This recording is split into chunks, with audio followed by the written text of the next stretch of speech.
I know, right? Sure. Anyway, let's get started. Good afternoon, folks. Welcome to Smudcast number 438. The Legend of Korrasami is turf, and here's garbage. What a wonderful play on a title. This is a video from ER a few years back, and well, I'm just not a fan of Legend of Korra, but neither is he. So we're doing the fun stuff today. This is a video it's a long video. We're not going to get through it all today, of course, but it's easy. It's not hard. It's fun. He's a very good editor. So we'll enjoy the video. We'll enjoy the jokes. If we don't get the video or we don't get the content, that's okay. It'll still be fun. And we can relax, have a drink, keep yourselves warm, chill out, that sort of thing. So that's what we're doing. Yay. Who actually cares about Legend of Korra or any of that stuff anymore? I don't know, but it's still... I mean, it's a woman, right? Supposed to care. Yes, you get to look at women. This is true. Women are in the show. They are animated. And I admit, in the beginning, I was hopeful for Korra. And the more I thought about it, during the first season, the more I thought about it, I started noticing something's wrong, very wrong here. And at first I thought, oh, they're playing on the how do you fuck up the avatar by locking the avatar away in a fortress and get the teachers to her so she doesn't have the journey, so she won't have the spiritual development and just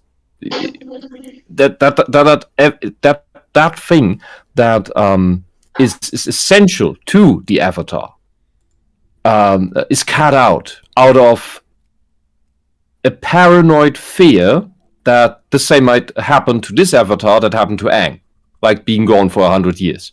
And that's essential in Oedipal behavior. And technically, you could even explain that, yes, Korra has a shit character because of that, but I very much doubt that the writers of Korra thought this out that way. I think it's just pure coincidence that this is matching up. Okay, well, we should be able to get started because not too many of us know the show very well, but some of us have watched it and stopped because, well... Scars. We'll find out why. You're a Swedish chef. Thank you for the 2. This is a great video. Glad I caught this. Well, okay then. I'll take your word for it. We'll see if it's any good. What is this channel, by the way? ER? Yeah. I can't Think say... you know ER? Yeah, if you guys have... Enigmatic reality. Oh. I don't know if that's... Right, but... he is a comedian. It actually means something? What's the purpose of his content, though? That's what I want to know. Satire. Comedy. Yeah, he criticizes stuff. Satirical critique. Yeah, pretty much. Okay, I see. You never watch a TR? Well, No, I've never come across that. Really? The first thing they did when they screwed up with the show was, oh hey, let's give her all 3 of the elements at jump. What could possibly go wrong? You know, it's not like that raw. I remember that. I think that's bad writing if you give them all 3 at the start. That takes away something good. it feels like you're watching a Japanese anime where you get reincarnated and they have all access to magic. Nah, it's more like if it was what you said, but if someone gave me only episodes 24 to 25, where it's like, well, I guess we're already at the end of the journey. Well, that was fun, I guess. Right. It's what we have a definition of a Mary Sue for, and I believe he makes that joke several times, if not previously from his other videos about Star Wars. So, oh, sweet. Yeah. Is he the originator of that Mare Sue? I think. Yeah, I think so. Mare Sue. Honestly, I get what the writers would want to do. They didn't want to do the getting the powers all over again so that she can grow, but at least make a quick montage of her gaining the powers, and afterwards you fixated on the air power. It worked in Metroid. People love Metroid. What are you talking about? This is so random. The fuck you mean random? I'm saying in Metroid you always have to start over collecting your stuff. Supposed to be random. Anyway, let's get going. We got 31 minutes. We won't get through it all today, I'm sure, but at least half we'll try for and see how we go. Okay.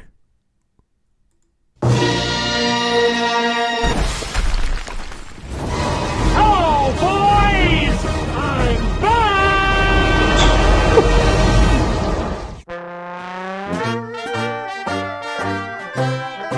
Turf Wars is a 3-part comic, or graphic novel, series written by co-creator Michael DiMartino and illustrated by Irene Coe, and it's the continuation to my favorite TV show, The Legend of Korra. You said some very unkind things. Much like Korra's beginnings episodes were laterally used to justify the Deus Ex bending gumball machine from the end of Avatar The Last Airbender, these comics are to justify the Korra finale's Do X's Mako Not. And if that had been all, I could put up with it. But they also Dumbledored Kyoshi. Deal with it. You deal with it. Yes. Let's get this out of the way. I'm not a fan of how loose the art is. They should have hired another illustrator for backgrounds, and the covers are borderline false advertising. Alright, now before I get into the plot summary, we should first delve into the meat folds of the Korrasami ship. Skip to the timestamp shown if you just want to get straight into the comic. Everything is broken. Yeah, we don't care. Let's do this. Korrasami is the creator-approved name of the romantic pairing of Korra and Asami. Initially fanshipper stock, but later made real by Bright in the show's finale. Said ending came as a bit of a shock to the people stupid enough to still be watching after book 2. So, in short, aside from Giant Spirit mecha fight, what happened is that the original creator was not part of this. He was done after The Last Airbender because his story was told. This is done. And these other two then decided, oh no, we want to do more with this franchise. And they didn't actually care about the core ideas of it, and they like the 1920s aesthetic and steampunk. So they just shoved all of that stuff in, and into the purely Asia-inspired world, they shoved in a mock pseudo-Asian New York setting. That's stupid. Mind you, these are the same types of people, ideology-wise, who complain about colonization and cultural appropriation. Well, when you talk about making content or telling a story, the go-to genre or medium is put some steampunk to make it better, and they just threw that in there. And in Korra it just happens so way too fast, and they rewrote the whole backstory of the Avatar, everything. They basically shed over the original creation in a softer manner than some things are now doing it, but still they did it. And you could say it's a soft version of what was done to Ruby, where the original creator died in that case, and it wasn't very far developed until then. And then it's just about shoving in personal politics, fetishes, and among those things, shippings of what fans wanted. It's just bullshit. I was going to say it was a very fast industrial revolution that happened. Yeah, and that's horrible. In the time of Aang, Aang was an adult when the Industrial Revolution was happening. It wasn't really happening when Aang was around. Oh, you mean in this Korra, series? In Korra, yeah. Because he was. So yeah, it was fast. Well, and suddenly everyone can metal bend now, and everyone can do random blood bending and shutting off other people's bending, and what else? Oh, everyone can do lightnings now. All these super rare things during Aang's time. that were super, super, super, super special and rare. And you have even more rare forms of special bending, like the mind's eye snipe ranged explosion thing. Bullshit. Tons of this weird stuff, like it's turning into the X-Men in a way. And the character growth is basically non-existent. None of the characters have any character growth, except for, what was it, the inventor, Varric? He's a side character. The initially comic relief side character is the only one you can spot clearly having character development towards the end, where he turns from the coward to actually doing courageous and selfless things. What about Tenzin? Tenzin was a really good character too. Wait, who? Tenzin. Oh, yeah, he was interesting. I didn't like him because he was this concept. He was trying so hard, yet he kept failing. And I liked him as a character. They could have done more with him. All right, here's Fritz Philogene II. Thank you. Reminder that Korra is a slut that creeped on and sexually assaulted Mako. Yes. I don't know who Mako is, but if you're playing Final Fantasy VII, you might have a different tone of reference for what you're talking about. In the initial season, the two male characters who are best buddies, Korra comes into this best buddy friendship and starts out making with both of them. So one after the other. Best buddies. It's even worse because they're brotherhood. It's brotherhood. Both are brothers. Hey, you know what's even worse than that? The fact that Mako's named after the voice actor for Iroh. So, some tribute there.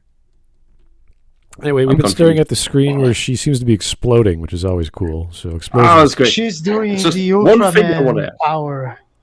Just one last thing I want to add, because this is so important for this inability to write. Then Whisp all these for the night. Mm-hmm. Hello. So all these elements have their respective magical animals, and so for air it was the flying bison. For fire, it's the dragons that are extinct. Earth has these giant moles, and they didn't have anything for water. Well, they had the magical fish in the north, but those were more like omen things.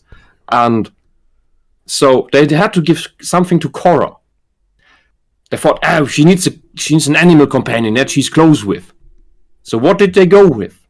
For the water tribe in the South Pole, they went with a giant, short-haired dog. Oh, a giant dog. I was thinking short-haired, nitroglycerin or something. He can't swim. It's not a water animal. It is even weirder because the front of the front legs are bear legs and the rear legs are dog legs. It looks so jarring. Yeah. Yeah. So in the beginning, she's riding the dog, and then she gets to the main city, and she goes on adventures, and while she's in the city, she completely forgets about her dog.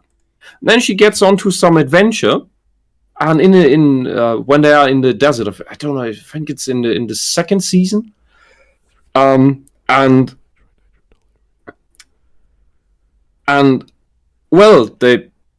She forgets the dog. It's a village in the desert. You know, the South Pole cold water dog.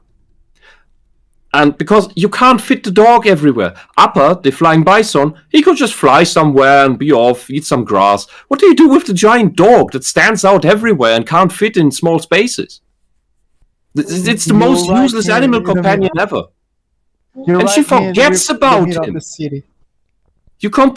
She forgets about him, you forget about him, and then at some point, she reunites with him. I think when she gets back to the main temple thing at the city, and she's happy. Oh no, the dog! Oh, I'm so happy to see you again. I missed you. No, you never wasted a single thought on your animal companion since childhood, and then she just goes off to the next adventure. Does anyone remember how fucking devastated Aang was when he lost Appa, and how hard he tried to get him back compared to Korra? Where it's like, oh hey, I missed you, dog.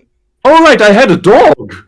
Oh, I totally miss you. I'm totally not faking. Oh, dog, check script. Naga, I missed you.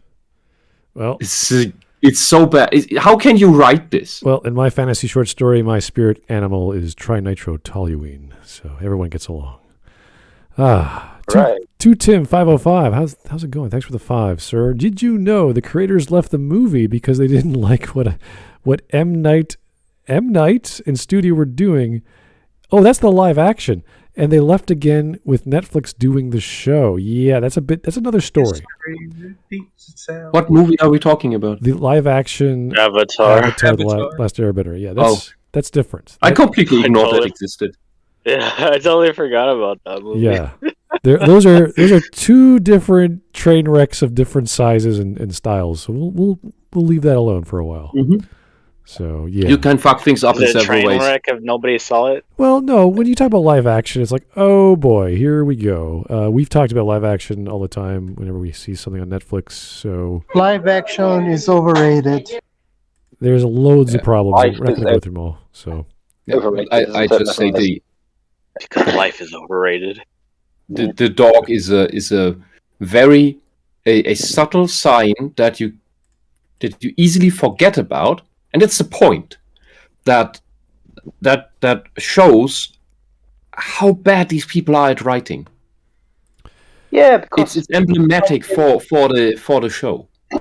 Yeah, wouldn't a world that is like mainly Asian, wouldn't they just eat the dog?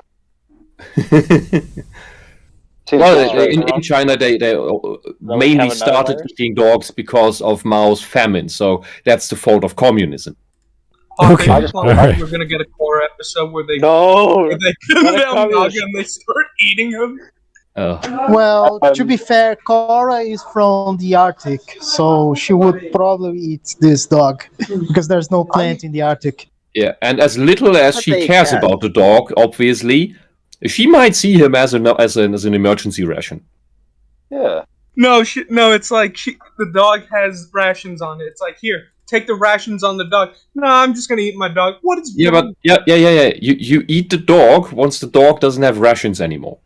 No, she complains. Also, where did the rations how they go? domesticated the dog anyway? It doesn't seem like a very domesticable animal. A giant polar dog.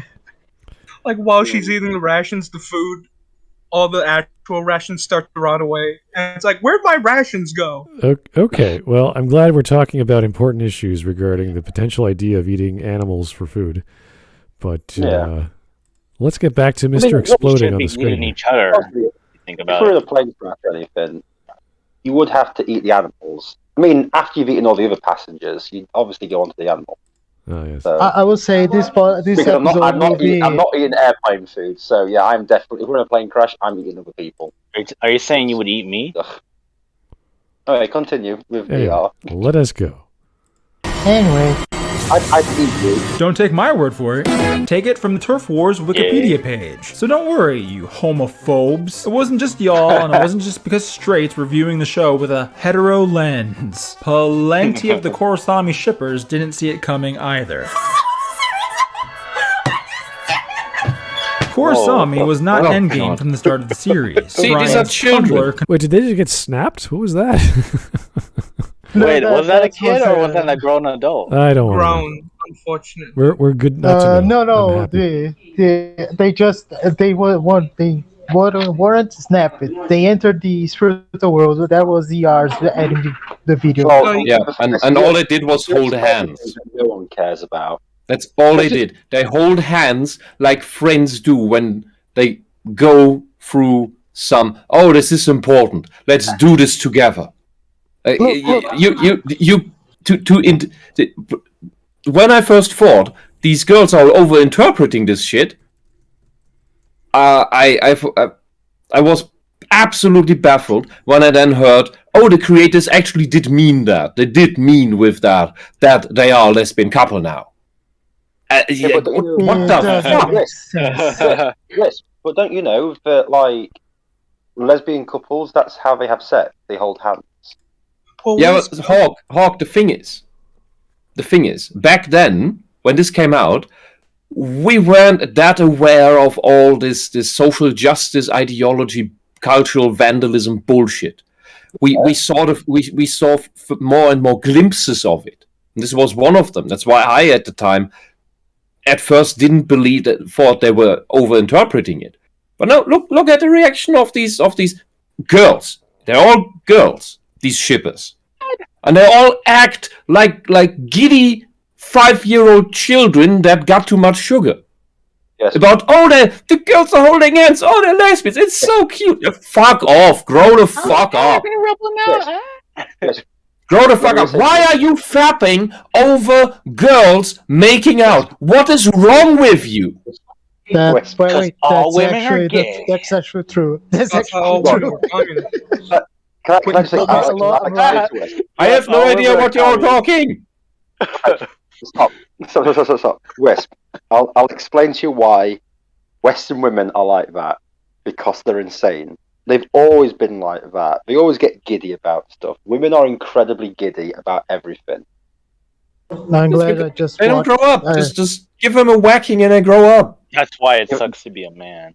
So, okay, Wish answer to everything. Beat the woman and she'll grow up. Yeah, I'm 100% behind you with that one. Yeah. Maybe the Abrahamic religions did have a point. I mean, look. This is the interesting thing. All the social justicars, they are fanatically defending this. The third of the Abrahamic religions that is outright saying you need to do this. You need to beat your woman. They're defending that and excusing it and make. I don't know. Maybe they secretly want it. I don't know. I can't explain it any other way. They either deliberately ignorant about it or they secretly want it all. Why not both? Because that doesn't work, Mike. That is Honestly, mutually exclusive and illogical. They find a way. Honestly, I'm glad I just watch anime nowadays. Yeah, let's hope it remains that way a while. Right. Okay, let's keep going. Confirms this. He even admits there was no earnest intention of it until book 3. However, this is a bald-faced lie, as very clear evidence for Korrasami can be found in book 1, in the very first episode, in fact. But Brian's right in the sense that the ball didn't really get rolling until book 3. Moreover, there's barely a friendship between these girls for the first 2 books. In book 1, Asami was little more than a cardboard wedge in the Korrasami love triangle. In book 2, it takes until episode 4 before Korra and Asami even have any spoken interaction, and it's only Asami chiming in with 2 words. Me too. She's busy salvaging her father's company, even though it was largely responsible for a hostile citywide takeover. So it's totally fine to let it continue operations to manufacture mecha tanks. Yeah, she basically, for the first 2 seasons, she more or less comes off as some sort of semi-villain. It's like, she's not likable. With zeppelins and mecha tanks. Yeah, you know, steampunk shit and all, which makes everything better. That's why we need to put it into this medieval Asian world with magic, where we are creative and use the magic in our world to do machine-like things. Because we have this magic, and we can do it with that, and don't need to invent all these other things. That's why this Industrial Revolution destroys the charm of this world completely. Wait, Battletech is basically feudalism space with mechs and tanks, so I guess. Yeah, it's the same idea with Final Fantasy VII with Diesel Punk. It's the next level of that kind of concept of aesthetic, but everything's dirty now. Everything's but that's okay. Those things start with these settings. They evolve. This is another setting stomped over the old one, and it doesn't fit well. Actually. What? I just heard your family, not you. What is your family's opinion on this? They're watching TV. Don't worry about that. Well, tell them to watch TV quieter. We've got important things to talk about here. Can't you see we're watching... What is it again? Varric. It's called... This guy. The Legend of Varric. The Legend of Korra. Anyway, Watching Dragon Age 2, alright? Come on, we've got to pay attention. Varric is the one character that definitely has character development. You could say he has an arc. For sure. This character, for sure. About all the other characters, we need to argue. So I think it would be more justified to call it The Legend of Varric. Even though it takes forever until he shows up. Okay, that's to be honest with you, I could not care less about any of these characters at all in any situation. Me neither. That's all right. Drink your eggnog. All right. Well, why not? Are you apathetic? Yes. Here's Coolman229. Thanks for the 5. Bryke, I think those are the creators. Did just enough so they could deny Korrasami if it went poorly. It was just a shield against criticism so they could call critics phobic. That makes so much sense. That makes a lot of sense. That's why probably all they did was this soft hand-holding, smile at each other, walk into portal, which is completely innocent. Yeah, but that's why I said they are overinterpreting. Yeah, but this was just at the end of this whole show, right? They just have this scene at the end where they're in this weird pillar of light. Yeah, and out of the blue. Yeah. Oh yeah. Korra's story, Korra's action led to a third portal opening into the spirit world in the middle of this giant bullshit city. Because you had originally what you had were two sealed portals into the spirit world, one at the North Pole and one at the South Pole. You know, like some balance shit. You just call the giant bullshit city? Like this entire setting is just bullshit? No, it's Republic City. Is. The name of the city. The name is bullshit? Republic City. All right. Look, the only thing they really incorporate into of the bending magic stuff, they really incorporate into, we use this with the modern technology now, is the lightning bending, which is the stuff that is absolutely dangerous. If you do it just slightly wrong, you kill yourself. And they use it for, I'm working in the power plant, I do lightning bending into the generator, woo! And tons of people do it now. That's all they do. Inventing electricity than doing that. Yeah, it's just perfect. Well, others do. The way they collect energy in Korra is that the firebenders who do light bending, they throw the lightning at the generator and the generator produce electricity, and it is bullshit. Whatever. Right. Oh, and Karabe in the chat. Yes, there was low-tech steam and diesel punk, if you will, in the Last Airbender, but it was mainly the Fire Nation, and that's mainly because they're firebenders, so they just heat up their shit. So there was low-level tech of that, and it benefits this setting if you just run with that and don't just jump into we have radios now and all of that shit. Because you need radio. Like we build super mechas all of a sudden. Sorry, Hawk. I was just going to say with radios, it's like, okay, you have electricity to make radios, but radio waves and stuff still had to be invented to find. It's not just we have electricity, we have all the same stuff we have now. Yeah, they would have to have had some theory of the electromagnetic spectrum and go, what is this stuff called energy? You know, what is this stuff in the air? How does this work? Mm-hmm. And then they start tapping into it. And they go, I could send other signals through the air. And how does that work? So we have to. We don't just go. I can make this lightning. I guess we could now broadcast our voices through boxes. This is pretty much. There's a big leap. Yeah, this is pretty much what happens in Naruto as well. I can't remember which season, but it's all of a sudden everyone has TVs and radios and walkie-talkies. And you're like, wow. It's almost like saying Thomas Edison did all this stuff with the light bulb, and he went, you know what? I can create a thing where a company will make a program about children stripping. We'll call it Netflix. The steampunk setting actually makes sense because of the Fire Nation. But the problem is that it was too fast. Fine. It was too fast. Fine.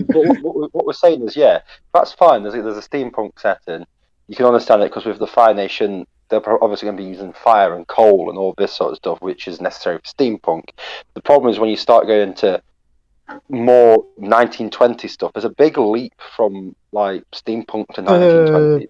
The 19th century, yeah. Yeah, it was too fast. And that's what I'm saying. The setting would have profited from. Yes, it's later, so a few more inventions probably have been made, applications of the stuff they had before, but do it slowly, and maybe have another inventor character in this show that has a new breakthrough or something. All right. But what you shouldn't do is just have all these super rare, special, and dangerous bending techniques that were before now spread out as common knowledge. That's crap. Okay. Let's keep going at it. A few super chats to catch up on, and we get back to the video. Here's TLJ Screwjob. Thanks for the $9.99. Speaking of Naga, I remember in book 3 when Asami, Bolin, and Mako are staking out Red Lotus, and Bolin's like, I love Pai Sho. Want to play Asami? I shook my head, said, since when did he play Pai Sho? So this is obviously a game within the world that they're into? Okay. Some imagine Mahjong, but different. Yeah. See, I don't mind characterization, but it can't just come out of nowhere. It has to build up from something. Mm-hmm. Question: for this ending of Korra, and they're saying, "Oh yeah, it's gay and all that sort of stuff." Do you think that's because somebody saw it while they were like starting writing it, and went, "Bro, that's kind of gay," and they went, "Oh yeah, they could be gay together." You son of a bitch! I wanted to say that joke. Man. That's just the stupid Tumblr audience that automatically does that. We've seen this with other of these YouTube channels nowadays that go, it's same-sex characters. They don't hate each other. They must want to be gay for each other.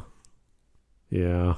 Okay. It's almost like these people have never had a relationship in their lives because holding hands is not the pinnacle of a relationship. Well, let's man, not... just imagine a threesome between Gandalf, Saruman, and Whoa. Stop. Stop right there. What happened? I was about to say the pinnacle of a relationship is when the girl doesn't use her hands and she fully trusts you and she goes all the way down. And then Whisp just said Saruman and Gandalf, and I'm like, I watched the wrong Lord of the Rings here. Oh no. We cover other YouTubers that talk about that stuff. So we're gonna wait till we get the one of those. German version of Lord of the Rings is very strange. No.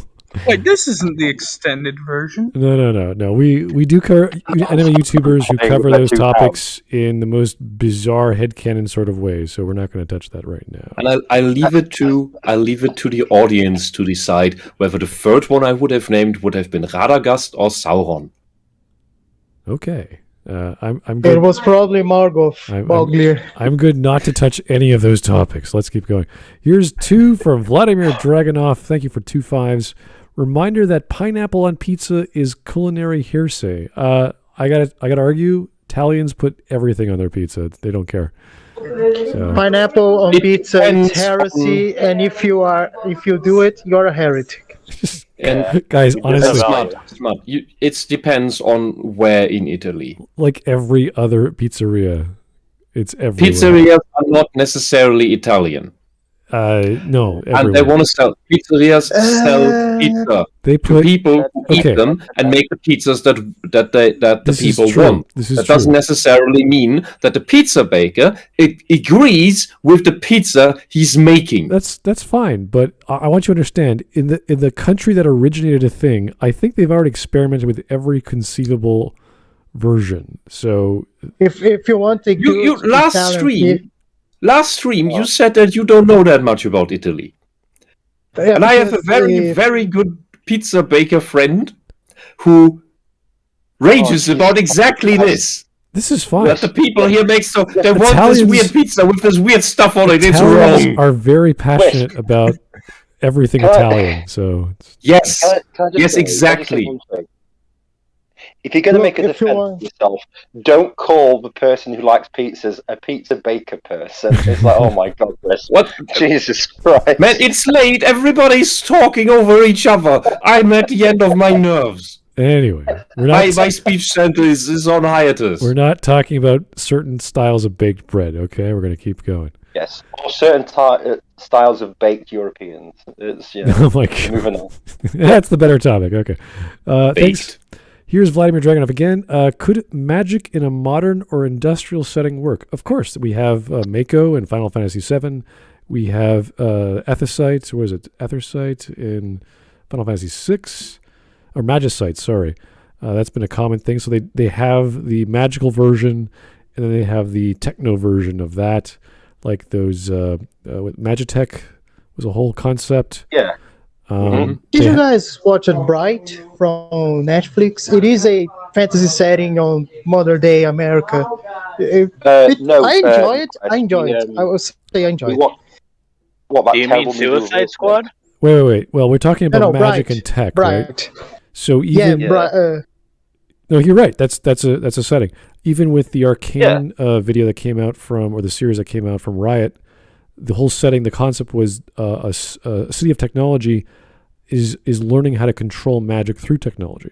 So the concept of magic in a believable sense has to use logic or has to use science for the audience to go, oh, that's how that works. I don't need to know how it works in detail. I need to know that the principles that someone's using to make like a light switch turn on or to make a magical gun fire has logic and it's grounded in the setting. That's all it has to be. You can use technology, you can use magic, you can use spirituality, you can use whatever comes up in your mind, so long as the logic is following pre-established norms, and you're fine. Yeah, and if we look deeper into the old Dungeons and Dragons, like AD&D, maybe Dungeons and Dragons 3 as well, still, you have that. You have technology and magic in that world, in the Forgotten Realms.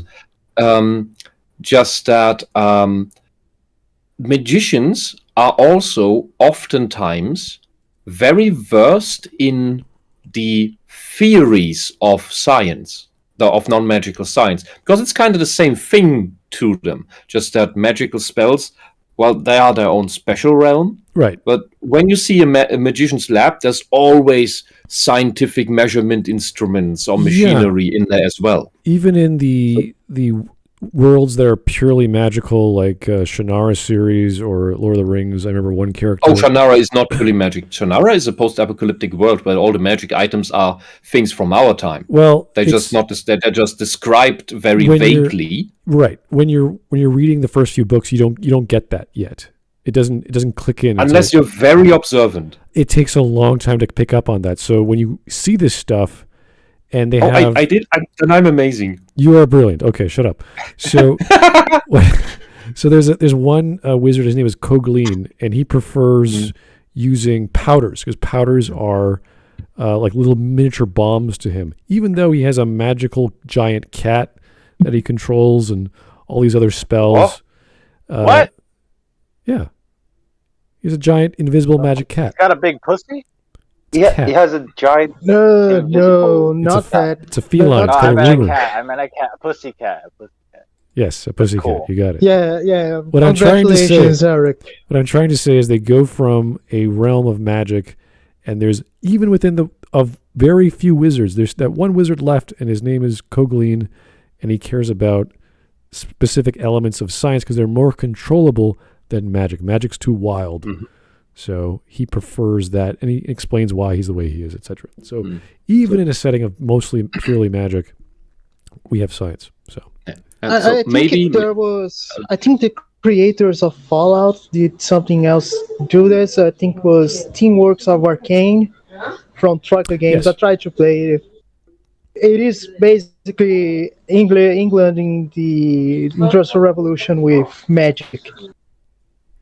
Right, the entire Shadowrun series, magic and science and dragons and all kinds of other stuff. It's a mishmash of ideas. It's really fun. Yeah, I wanted to bring that up. Shadowrun, if you don't know, is a role-playing game system. I don't know if the present-day versions are any good. I played a bit of Shadowrun in, I think, 2 or 3. I think 2. Hong Kong is good. And they're 5 or 6 now. Yeah, there's 2 games I remember of the Hong Kong and the original turn-based. Not turn-based. It is turn-based. You're right. So it's one of those very interesting, long, slow games that you can customize RPG-wise. You could be a shaman. You could be a samurai. You could be all these kinds of things. But it's got science. It's got magic. It's got all kinds of stuff. I just also want to superheroes superheroes should have technology and magic. Well, that's comic books. Comic books are a whole other weird, crazy world. Yeah. So comic books can be whatever they want. comic books tend to not make much sense. Yeah. In my experience. At least the superhero stuff. It's just whatever do I need for the plot. Yeah, so fantasy settings, tech it's settings. Got better in recent times until the social justice nonsense hit, but meh. I would actually recommend playing Shadowrun just for the story. It's pretty cool. Yes. Anyway, here's. I just wanted to add one little thing. I tried it 3 times. Is about the Shannara series. I didn't read very far into it. Maybe there is more actual magic in there. I don't know. It's just that I don't think people are dumb for not picking up on the items from our time in there. It was just obvious to me, and that being so obvious so early on. Kind of when you see the twist too early, or when you read a crime story and you figure out who the culprit is too early, it gets boring. Well, it's pretty much reading. And that's why I dropped it. It's pretty much reading like a lighter version of Tolkien, and Tolkien is very heavy on lore. So when you see like a magical sword or a magical knife and all these other things, it's like, okay, this is a flavor of the inspiration from Tolkien in a new light. And then you hear stuff about like an ancient civilization, and it's just like there's some reference. It's like, who are these people? I don't know. And they just keep doing that. And there's all these dead elves running around. And you're like, how are they still alive? Like, how does this work? And it dawns on you that this is like a world that's been so old, and there's been ages and ages of people that have come before, and they made stuff. And it wasn't just magical mysticism. It was actually technology.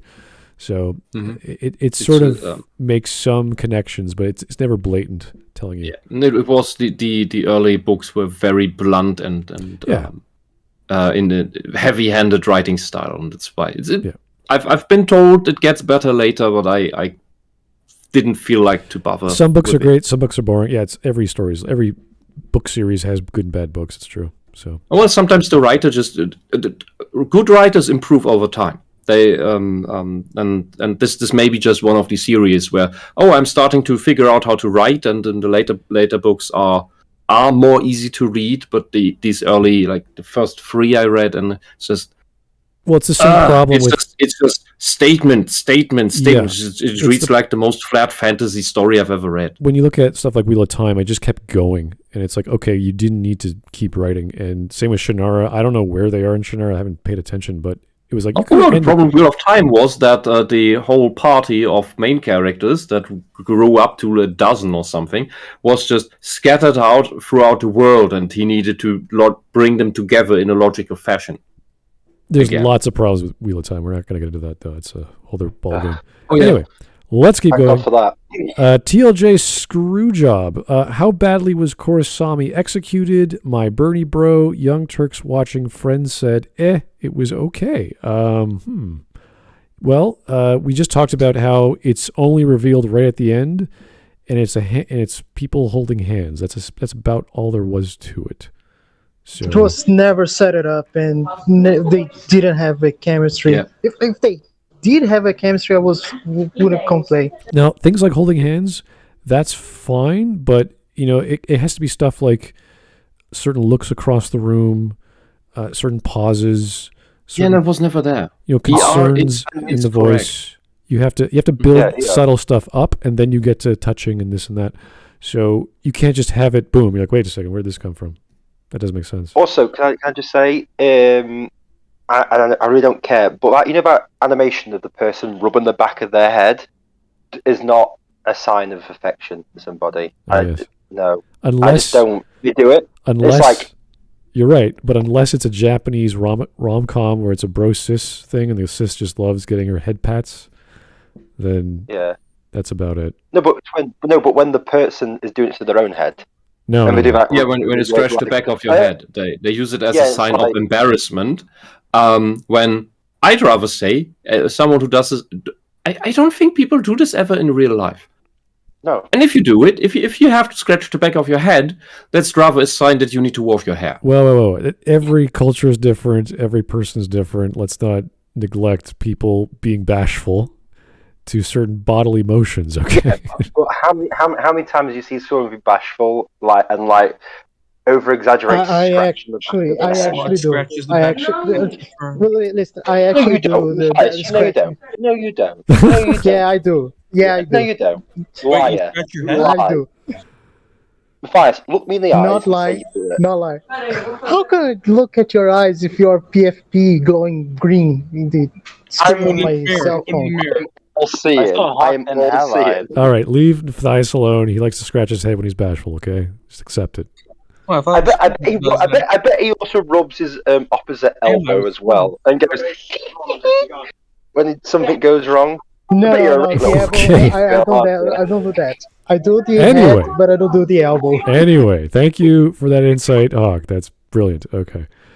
More super chats, please, guys. I want to get on with the video. Scratcher, huh? Here is GigaChat. I always like super chats from GigaChat. Always insightful. Thanks for the $9.99.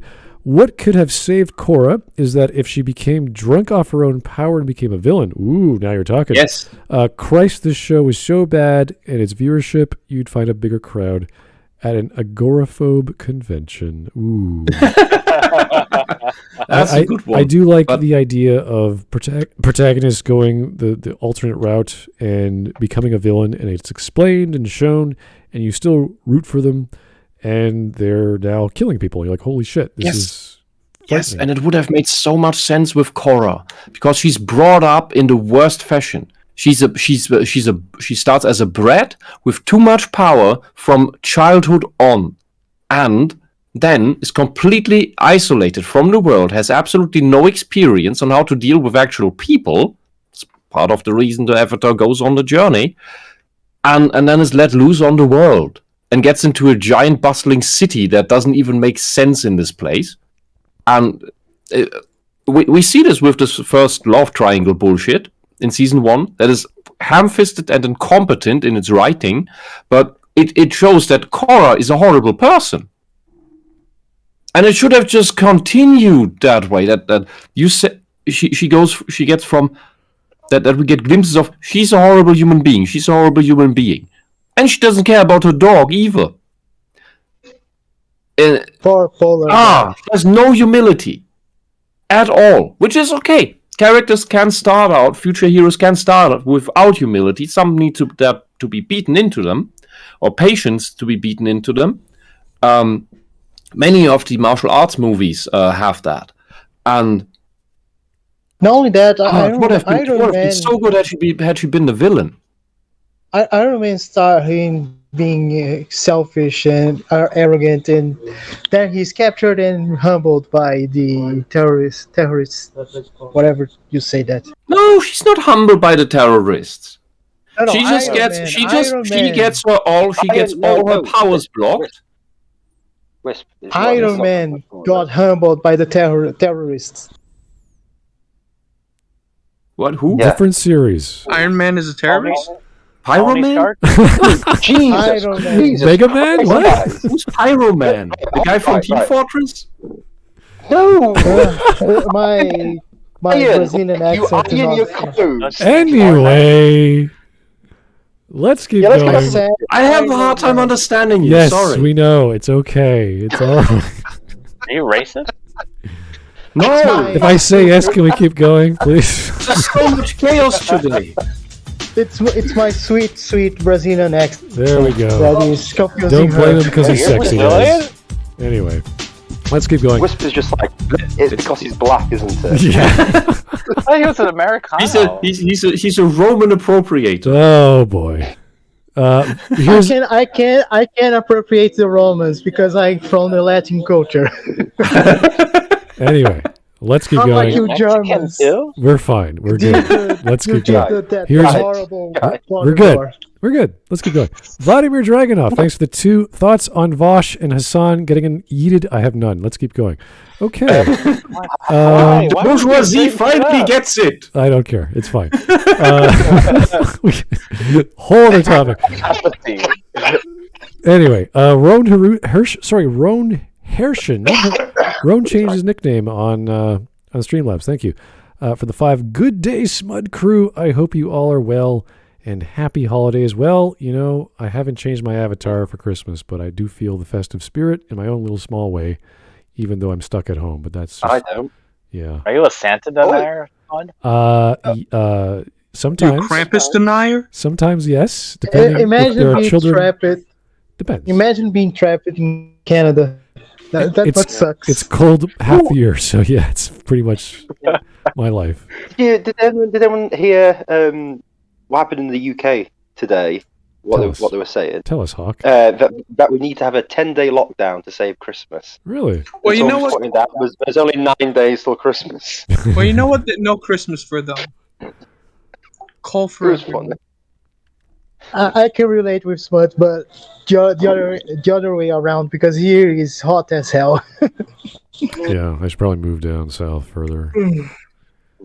Just Don't bypass live in the it. city. The cities just suck. Okay, live in the countryside. Get yourself a Mexican Yeah, go to the bar wine. with the kid. Bypass America and Tequila. Mexico and all the other countries in between to get to. Good. Honestly, just Peru, I avoid guess, the I don't know. Amazon. Avoid the Amazon rainforest because there's a lot of dangers there. There is panthers. There is Brazilian. There is Brazilians. There is actually dangerous people in the tons of them. Amazon. Okay. Like, What besides? Anyway, thank what you. Animal? The Legend of Varric. Let's get back to this guy. I don't even know who he is. Upside down. Varric. Varric it is. Let's go. Calm down. You need to sell some mecha tanks. I know some people who need them. We'll ship them south. That's perfect. And for the rest of the book, yeah, friendship really blossoms in books 3 and 4. I kissed Mako when he was going out with you, so. You what? There's a hug gone sexual, though Korra He's hugs just the guys evil. too. He's petty, and she evil, and exclusively jealous. smiled at Mako, but Why are Asami her also eyes holds blue? Korra's hand out of wedlock. In book 4, there's another hug, although she hugs Mako too, but this time she blushes with Asami. There's a group hug with Mako. Oh, and Asami got Korra some tea during the throwaway clip episode, I guess. Then, at the very end, there's another unprotected hug, and of course, the eye fucking just before our heroines jet off to the spirit world.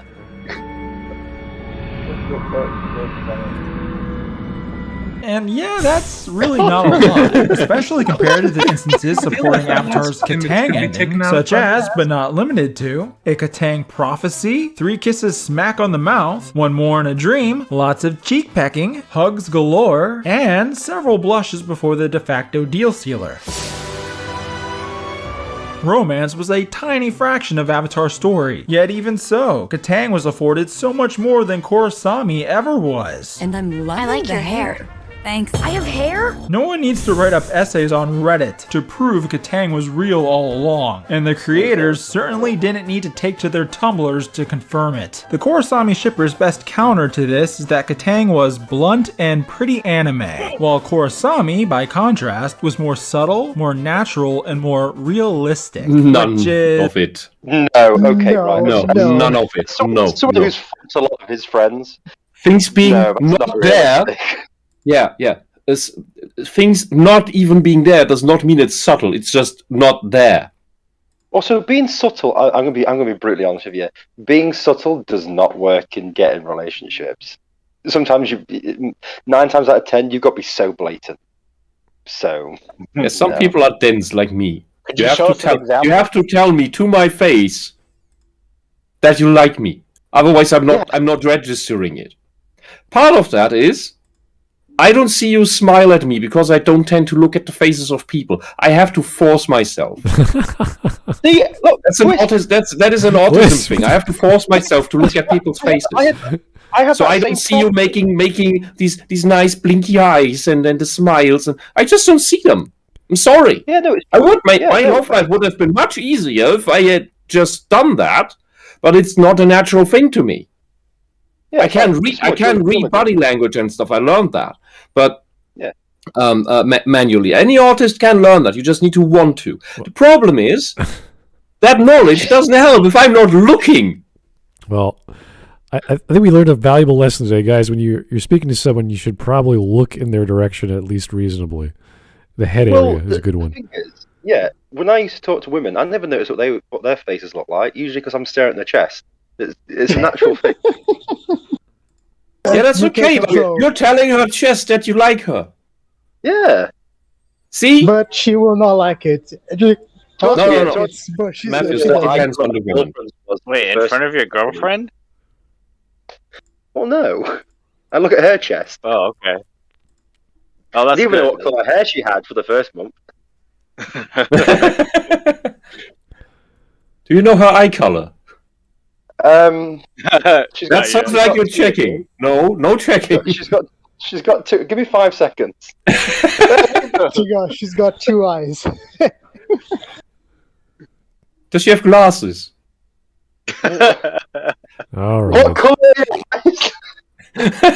All right. We're all happy. We're all loved, and we look at each other lovingly. Okay, let's go. Yeah. Unless you're French, then you are not human. Oh, What about those Moroccan? Wait, what? Can we please continue? No. Insult the French more, Matthias. Matthews, I want that mod that turns France into the French Sea. Unfortunately, I can't talk with God right now because I would ask him to transform French into a sea. All right, let's. Right, guys, yeah. Giga Chad, thanks for the 99 again. Look out. Imagine if in the city and tensions are growing between benders and non-benders. Stop laughing, Hawk. And Korra becomes a sort of Magneto figure. Ooh, and Korra's friends and her teacher have to stop her. Hey, you know what? You just told me the story of X-Men with a twist. I don't mind it. I like that idea. Yeah, that she gets ideologically possessed by some really bullshit idea. Yeah. You see, with X-Men, we know the story, we get the idea, and now you're just telling an Asian anime version-esque of it. And it's sort of like an origin story of it, which sort of makes sense. Actually, the benders and non-benders thing there in the first season was being set up, but they threw it at the side. The interesting thing is that in those early episodes of the first season, there is this conflict, and the propagandists that rile up the people. Eric, what the fuck is going on? Eric, there's a war in your room. It's not like my family. That's Eric making noises this time. So I'm sorry, can you hear that? Who you are killing? Anyway. So the propagandists are doing basically SJW speeches, communist speeches about equality. That is basically they mean equity. And Korra is actually calling them out for their bullshit. That's why in the beginning, I still got the idea that, this is a show that makes sense. Right. After all. Because that's her character. And has potential. That's her. And then it just fell over. Yeah, Korra is not a consistent character. She starts off as very outspoken and sure of herself, and then she learns that she's not as strong as she thinks she is, and then she finds out how and why. But I mean, the words she used in the beginning, she called out bullshit correctly. And later on, the show turns more and more into the very bullshit.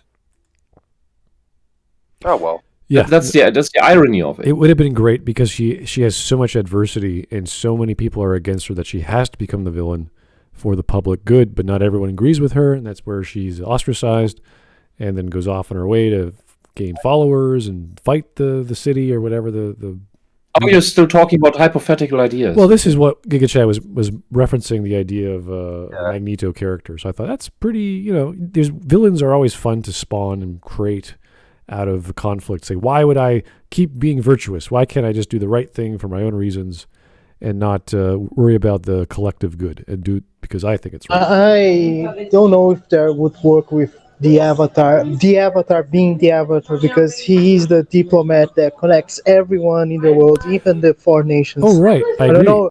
But what if the four nations are corrupt and they have to be overturned and everyone sees them as a villain? So she's like a freedom fighter. Freedom fighters are still pretty deadly.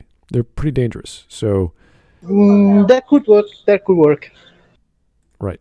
So there's lots of ways to paint the villain as well as a hero and still want to follow them and say, wow, look at this crazy anti-hero dude who's killing people or doing something wrong, but trying to do the right thing. Because that's all villains are.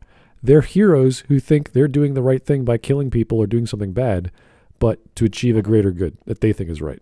Yeah.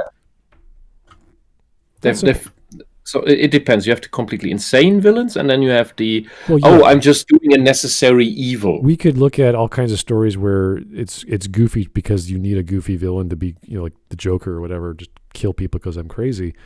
But then you have the villains like, let's go back to Dragon Age 2. We have the two warring factions who both have their own viewpoints. They're just on opposite. Yeah, we have the justice side of things, then we have the magic elves side of things, the mages, and they're both justified in their actions. They're both doing the right thing that they think, and then they finally come to a head, and they have to fight each other. So it's good when we get both sides. It doesn't matter if they're good or bad, because it's sort of relative at that point. It's whether or not the conflict makes sense. Well, look at the Bearserker in that same game. Perfect example. See, that the best part of that game is the Bearserker. They come in saying, look, you guys are corrupt. We're going to come in and save you. And a lot of people are like, yeah, that's a great idea. So it's one ideology versus another. And in that case, they had a third ideology, which is brilliant. And sadly, it didn't end with them. But, that's how the story went. Yeah. So, honestly, why would you join the mages, especially in Dragon Age world? Every time there's a mage, something goes bad. Yeah, it's kind of funny. Every story. Just put them in the tower and let it fire. I'd like to go just 1 week without meeting an insane blood mage. Just 1 week. Aside from yourself being a blood mage. Yeah. But it's true. True words were never spoken in a video game. Anyway, here's Western Howler. Hey, we just had a video a few days ago. Thanks. How's it going? Hi. You don't have to give Hi. Why? Hello. According to that was such an awkward. I mean, what? Hello there. Yeah. You have to. You're part of the cast. You don't have to. Anyway, it's fine. Let's keep going. Yeah, she should. I'm gonna join him, Spud. You can't stop me. Oh, there's no plan. I mean, what? You should have done like an Irishman. Top of the morning, ladies and gentlemen. Oh. Were you saying we need a Jacksepticeye knockoff? He can appropriate this. It is something that the Irish do, and he even said that. Because he's Irish. Oh, okay. Who's Irish? I guess. Jacksepticeye. Oh. Okay. Anyway, keep going. Is really not convincing after 2 books with some of the bluntest relationship garbage committed to television. Wait a minute. Are you two? You're dating again? What? Dating? No. That's crazy. Olin had potential. Korra just left a week ago! What's more likely? Reich discovering subtlety just in time to craft one of the first mainstream lesbian relationships for kids? Or Reich not setting up a romance very well again? You betrayed me and my family! So she is a psychopath. Are you breaking up with me? No, I'm calling the cops. Get the hell out of here. Exactly. Isn't he part of the cops? Yes. He is the cop. I'm calling the cops. He is the boot squad. Oh, okay. I'm calling the cops. I'm calling the cops. We need more. Korra is such a selfish psycho. It's unbelievable. Yeah, and I try to run off as she's supposed to be. It's supposed to be funny. It's supposed to be comedic, but no, it just comes across as holy shit. This is a horrible person. Roundhousing a desk. Just kill her off so we can get to the next avatar. And launching it like 10 meters that way might hit someone. You never know, but That would be a more interesting thing to watch if the very first season they kill Korra off. And it's like, well, off to go find the next. The Legend of Korra, she dies in the first episode. Oh my god! Yeah, you subvert expectations. Yeah. And how about instead of a show about the Avatar, you search for the Avatar? Well, if you want to do something like that, you would have to have this crazy redemption arc of the person who killed them, and then they just talk about the history of all these flashbacks of Korra's good deeds and why she was so good and blah blah blah, and it is all these ostracizing of this person. The problem is we killed her in the first episode. She was a kid. It was fantastic. That'd be amazing. No, but the best thing would be thinking back of all the good things that Korra did, and it just keeps flashing back to her death, and it's just said death over and over again. And it's like, oh. Oh, it's like Dunn, right? It's not even a flashback, Hawk. It's just different ways that you think she died. It's like, wait, that's not how it happened. Well, think about it this way. How would the entire setting, because the settings are, all the kingdoms are waiting for the Avatar to unite everyone or whatever, and the Avatar's dead. So what do they do? How do they keep peace going? And you have to have this group of ragtag guys who are like, oh yeah, we accidentally killed the Avatar or whatever. We have to do their job now, and we're only very good at bending. This other person can barely bend. You only need to wait 12 years or something till the next Avatar's ready. Oh, really? It's 12 years? Yeah, I mean, until the next Avatar's 12 years. When the Avatar dies, the next one is born. Oh. Wisp, as you should know, not much can happen in 12 years. Not much can happen in 12 years. I know what you're referencing to. What would I be referencing to, Wish? I have no idea. All I'm saying is 12 years, pretty much nearly exactly, nothing bad happened.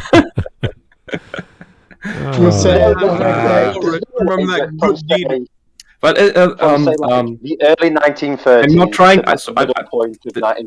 I'm not trying to divert from anything. But in the chat, what is this? Roy King 2740 reminds us that technically you could say that Mako made two of his girlfriends gay. He must be dead inside at the end. When both your girlfriends that you had in the series turn gay, you must think that what is wrong with me? Or the fact that you're dating and they're gay. Yeah, but Wisp, that can also be pettiness of women. I've known girls pretend to be gay just to get at a guy. So, they might be saying, yeah, look at us, we're together. Then when he's not looking, they both cry because, they love him. It's all an act. They love him. These women don't know what they want. So they want him to be miserable. Lovely logic. Okay. Well, is there names to these girls? There's no logic to it. It's irrational bullshit. Let's not try. Do we have a name for them? Let's try not to understand the mind of women in this stream. We'll just probably the reason why they got together is if he has gone with any of them, they probably think they can still taste him down below. So they think if they get together, perfectly. Okay, I'm going to move on. Okay then. Yeah, just try to imagine mentally that they're all 5 years old, and it makes sense. Let's let's try not to combine sex and kids there. Okay, let's just keep going. No, you misunderstand. Mentally, they're emotionally retarded. Bloody hell! Can we just take this? Anyone ever listening to what I'm saying? Yeah, we do, Wisp. It's hilarious sometimes, to be honest with you. It's your German mind that makes everyone confused. Anyway, let's get back to the roundhouse kicking desk person. We have my test on, and you say I'm the confusing one? Hey, I at least had some comparison. Wisp, it's more the fact I didn't even understand what you just said. My test is more of a riddle. That's the gist of the game. We always blame the German. Yes. Anyway, the game was rigged from the start. And then you wonder why the next bullshit is coming along, because we've been so cocked at this point that we can't even fight against the red fascists at this point. Great. All right. Yeah, you gutted the German spirit so much that the next tyrants are taking over, and you're still gonna blame us for it. Yep. Yeah. You brought this upon yourselves this time. I thought we were blaming some. Anyway, I'm still gonna blame the Germans. I'm not gonna. You're gonna blame the Germans for Jeremy Corbyn? Don't worry. Okay. I'm not gonna No more politics. Jeremy Look. Corbyn. Stop it. Stop it. We're good. He was German. Everyone loves each other. Let's go. You guys spawned him. Let's go. Everyone loves Schnitzel. Come on, let's move on. Let's go.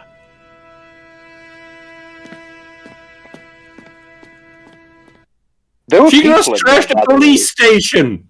Well, wait, There were what people happened? in there. I just realised there's people in there. Probably It's going the police station. I think. Wait, what happened? I don't. Oh god. Korra trashed the police station. Everyone's just standing Oh my around God. like, They're like, what? They we broke do? up. What we Sad do? scene. Oh, I would have loved it if Korra, after kicking the table, just went, "I'm gonna go to jail now," and then she walks into the nearest cell rooms. Locks No, the it's not. It's not even that. No, it's not even that. She's like, I'm leaving, and two other people come up and goes, "You're going nowhere. You're under arrest." No, she goes to another. She goes to another jail instead. It's like, no, you're not going anywhere. You've got some questions to answer. He pretty much just attacked a police officer. It's like, yeah, that's not right. You're going to black. She have a at car. least And it's like, She's yeah, black, I like right? this I chair. mean, does that Shed is count? taking 6 months in the prison. Yeah, so first she trashes the so she's angry at Mako, trashes the desk in the police station, then is saddish, and then runs out with in a petulant manner, like, "Oh, look at me! Woe is me!" Like this level of emotional switches within seconds. Like somebody in the chat pointed it out. Yeah, she's more like a borderliner, but a weirdly written one. I think it's more of an issue of writing as opposed to characterization. If someone were to write a character like this, they don't know what they're following. There's no actual setting of a personality to follow. It's just now she's going to get angry, and now she's sad. It's Yeah, like, but this is the school of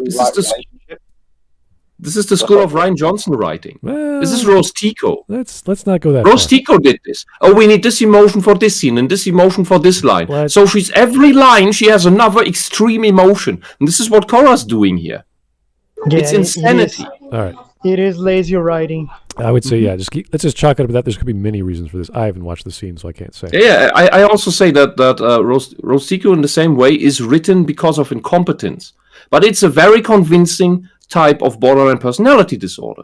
All right. Here is. If she was intended to be a But that's borderline accidental. disorder, I mean, she Yeah, did but she attack acts like black guy. a personality disorder would very perfectly, but Uh, it's written by accident that way because it's just erratic and random. But that is what that personality disorder manifests as. Okay, here's the Swedish Chef, and this is a super chat for Hawk. Hawk, how do you feel about wooden doors? How do I feel about wooden doors? They're fine. I usually feel them with my hands. Ah, he thinks you are a Wendigo, whatever fears wood. I was thinking a revolving door, like a saloon door, like you just sort of walk past it, it doesn't bother you. Yeah. Yeah, it's just you just open them. That's what I tend to do with doors. code language. Sometimes I close them as well. There's got to be a wink and a nod here. I just don't know what it is. But thanks anyway, Swedish. Probably some gay code language. Probably some gay thing, yeah, I'm- exactly. Oh, that was a red dead room. There we go again. How do you handle wood? It's like, I don't know. Yeah. Yeah. Honestly, if it is maple tree door, then you can discard it because it is Canadian. The Canadian maple tree door.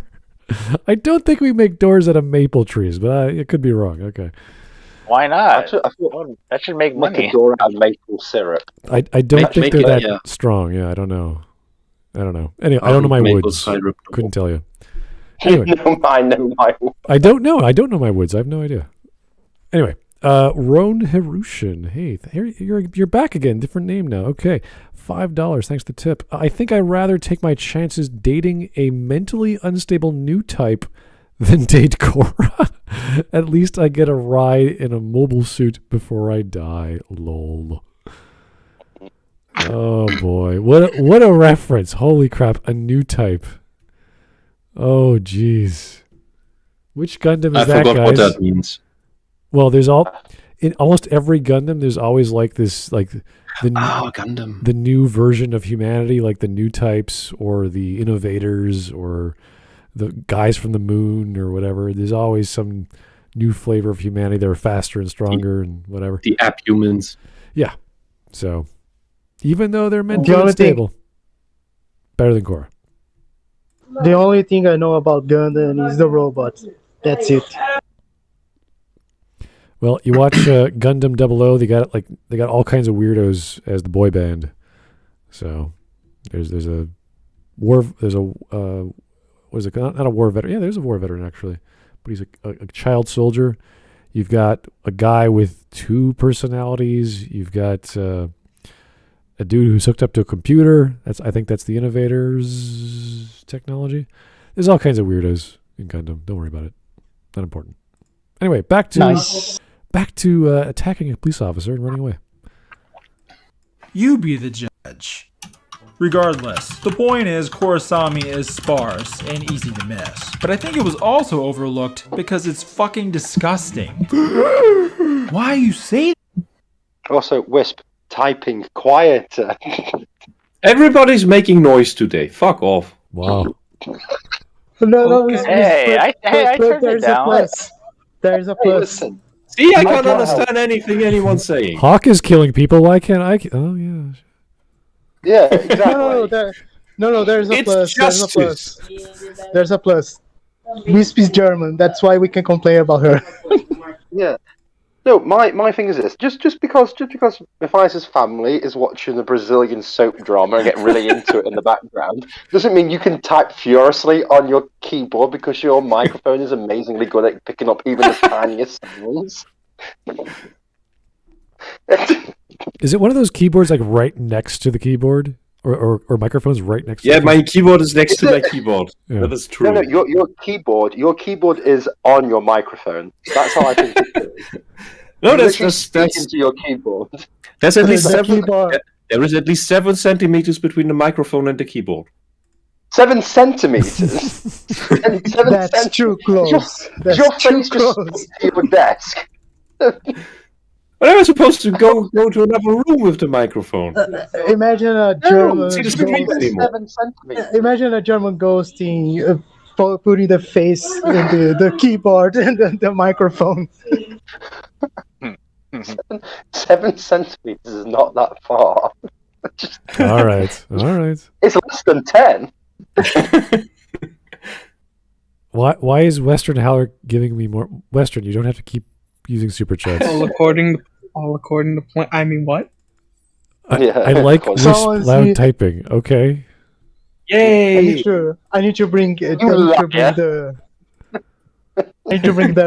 meme. They're like, no, you can give me money. Everyone, haha, donates go. Yeah. That's smart. No, don't donate to me. And everyone is, haha. Printer goes. Brrr. Why are you giving me money? Never heard that before.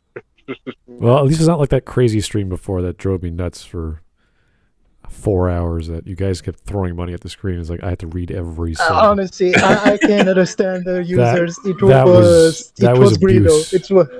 That's like That imagine being a was- it stripper was- and being pelted with like gold bars. That is some very, very high level complaining. Yeah. Oh no, stop giving me money! Oh! Like physically assaulting I me. think I Oh god, they're so small, but they hurt. Could you imagine if Spud was a Honestly, woman? that's too much Canadian, to be honest. Right. Well, it's like It's your Mr. Burns on a Canadianism. roof, giving money to the people because he heard that's what makes people like him, but he's only throwing silver dollars. Yeah. Anyway, let's keep going. We're at 5 minutes and 40 seconds. Okay. Yeah, we're not even halfway done. We're totally gonna finish it. No. I knew we weren't, so it's okay. ER? It's homosexual? Imagine you're Sammy, the handsome son of an industrial magnate. You're out on your gay little moped one day, and you sideswipe this adorable klutz of a girl, who instantly falls for you. Her name's Mako-chan, and like the debonair rank charmer you are, you take her out for a night on the town. You pay for her fancy dinner with daddy's money. Eric, I can't hear you. You have to stop the video. And after an intimate and emotional carriage ride with her, you're pretty much boyfriend and girlfriend. Unbeknownst to you, some dude named Korra has been crashing your girlfriend's tournaments and trying to get with her. And he's something of a celebrity. Your girl remains loyal to you though, so Korra instead gets with her dim sister, Bolina. This upsets your girlfriend, who confronts and tells Korra to leave her sister alone. Korra accuses Mako-chan of jealousy and forces himself on her in front of a devastated Bolina. Your girlfriend is guilt-ridden from macking on another guy, but is also a bit of a two-timing hoe and develops feelings for Korra. Bolina is the one to spill the beans about the kiss to you. You break up with Mako-chan over this, but she doesn't seem to give a shit and shamelessly starts dating Korra. You pretend it doesn't hurt. Now, do you, Sam, see yourself becoming best friends with Korra? Not only friends. Down the line, do you see yourself becoming lovers with Korra? The sniveling, belligerent jackoff who took your girlfriend? That's rough, buddy. If you adjust the angle of your lens just a little bit, Korrasami looks incredibly creepy. To appear innocuous, you have to forget that book 1 happened. I'm with Asami. Yeah, but when you're with her, you're thinking about me, aren't you? So disgusting. Korra is such a disgusting person. Yeah, you think of me. You know what? Every line. I do think of you. I think of all the ways I could end you painfully. Anyway, good day. Take care now. Bye-bye then. What a sadist. Yeah, that's a really... I wouldn't say vindictive thing to say to that's not nice. Yeah, not that I'm rewatching this video and Drunken Mumble agreeing with me. Yes, this is all. This is like how borderliners think and act: malicious, jealous, manipulative, no regards for other people's feelings, destroying other people's relationships for their personal gain, all around, and then still demand and expect everyone to love them. And have relationships with them, despite what they do to everyone. If this was a villain or a femme fatale, I'd be like, oh, that makes perfect sense. But she's the hero. Yeah. She's supposed to be virtuous. She's supposed to inspire people. But no, she's a cunt. Yes. She is a narcissistic borderline cunt. Inspiring the little girl. It's just... I can't even imagine it. Thinking about it, I can't even imagine a borderliner being a hero. That's like contradictory. Yeah. Because they don't have themselves under control. They have no humility. They can't. That's part of the condition. And there's nothing wrong. There's nothing wrong with having flaws in a character when you're talking about a hero or a protagonist who's going through a story. Because you don't need to have a super virtuous character. They could have all kinds of issues. But when you're talking about relationships specifically, and this is how they're dealing with it, it's like, oh yeah, this probably would never work for anyone but involved. Also, bear in mind, in this scene, she's going, yeah, when you're with her, you're thinking of me. It's like, wouldn't she say if she was actually a gay, yeah, well, I'm thinking of her as well. Like, I don't know, whatever lesbians say to each other. Yeah. Imagine Korra. We're all these stepsisters. Yeah, imagine Korra being that, being the grandmother or aunt you don't like, the one that the nasty one you never want to invite to a family get together or Christmas, but she invites herself and just comes over and everybody's on eggshells all the time because she just keeps doing shit, saying shit, being nasty, being horrible and selfish, and basically insulting everyone all the time. Look, I watched this video recently. This is just a series. She's even worse in the comics. What, you rewatched the series? I watched the video. The video? Oh, the video. Okay, yeah, okay. You read the comics? Yeah, unfortunately. I only heard things about them. Like they even with the comics, they put black people into this all Asian world that was supposed to be all Asian, and the black people they're crystal benders. I could understand if it was Indian people, but no, let's place a random. I don't know. Are they like crystal benders because of like blood diamonds and everything? Are they crystal I don't know. benders? It's just stupid. All right. Well, And of course, because they need to do something special, because everyone has to do something special. anyway, let's keep going. Quality. No normal benders anymore. Here's Fritz. You know what most special people do? Write crazy scribbles on padded walls with their own feces. That's what most special people do. I thought they drool. Well, that's what all these SJW shows look like. Look what they did to Wheel of Time. That is basically what you just said. Oh, it's just yes.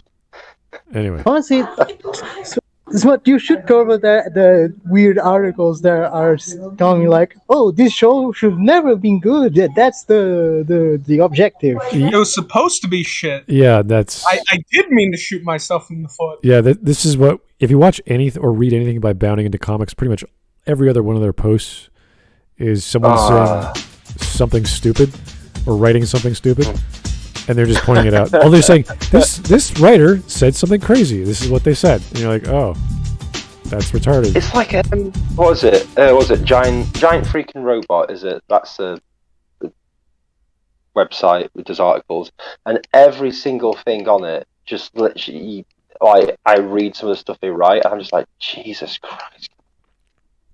It's like BioWare coming out and say Dragon Age 4 was always purpose to be bad, and that's if you don't like it, you are a weirdo. Yeah. Imagine telling such a thing to the original creator of that. Like, it was always bad. Like, what? Oh boy. Then why do you We're self-aware. Why do you play my game if you think it was always bad? Anyway, let's try and keep going. Here's Fritz Philogene II again. Thanks for the one. And that right there is the reason why I think the only reason why people like Korra is because they think she's hot, because porn artists make her look hot, or because they're just she's hot? as morally bankrupt as she is. She has porn? Yeah.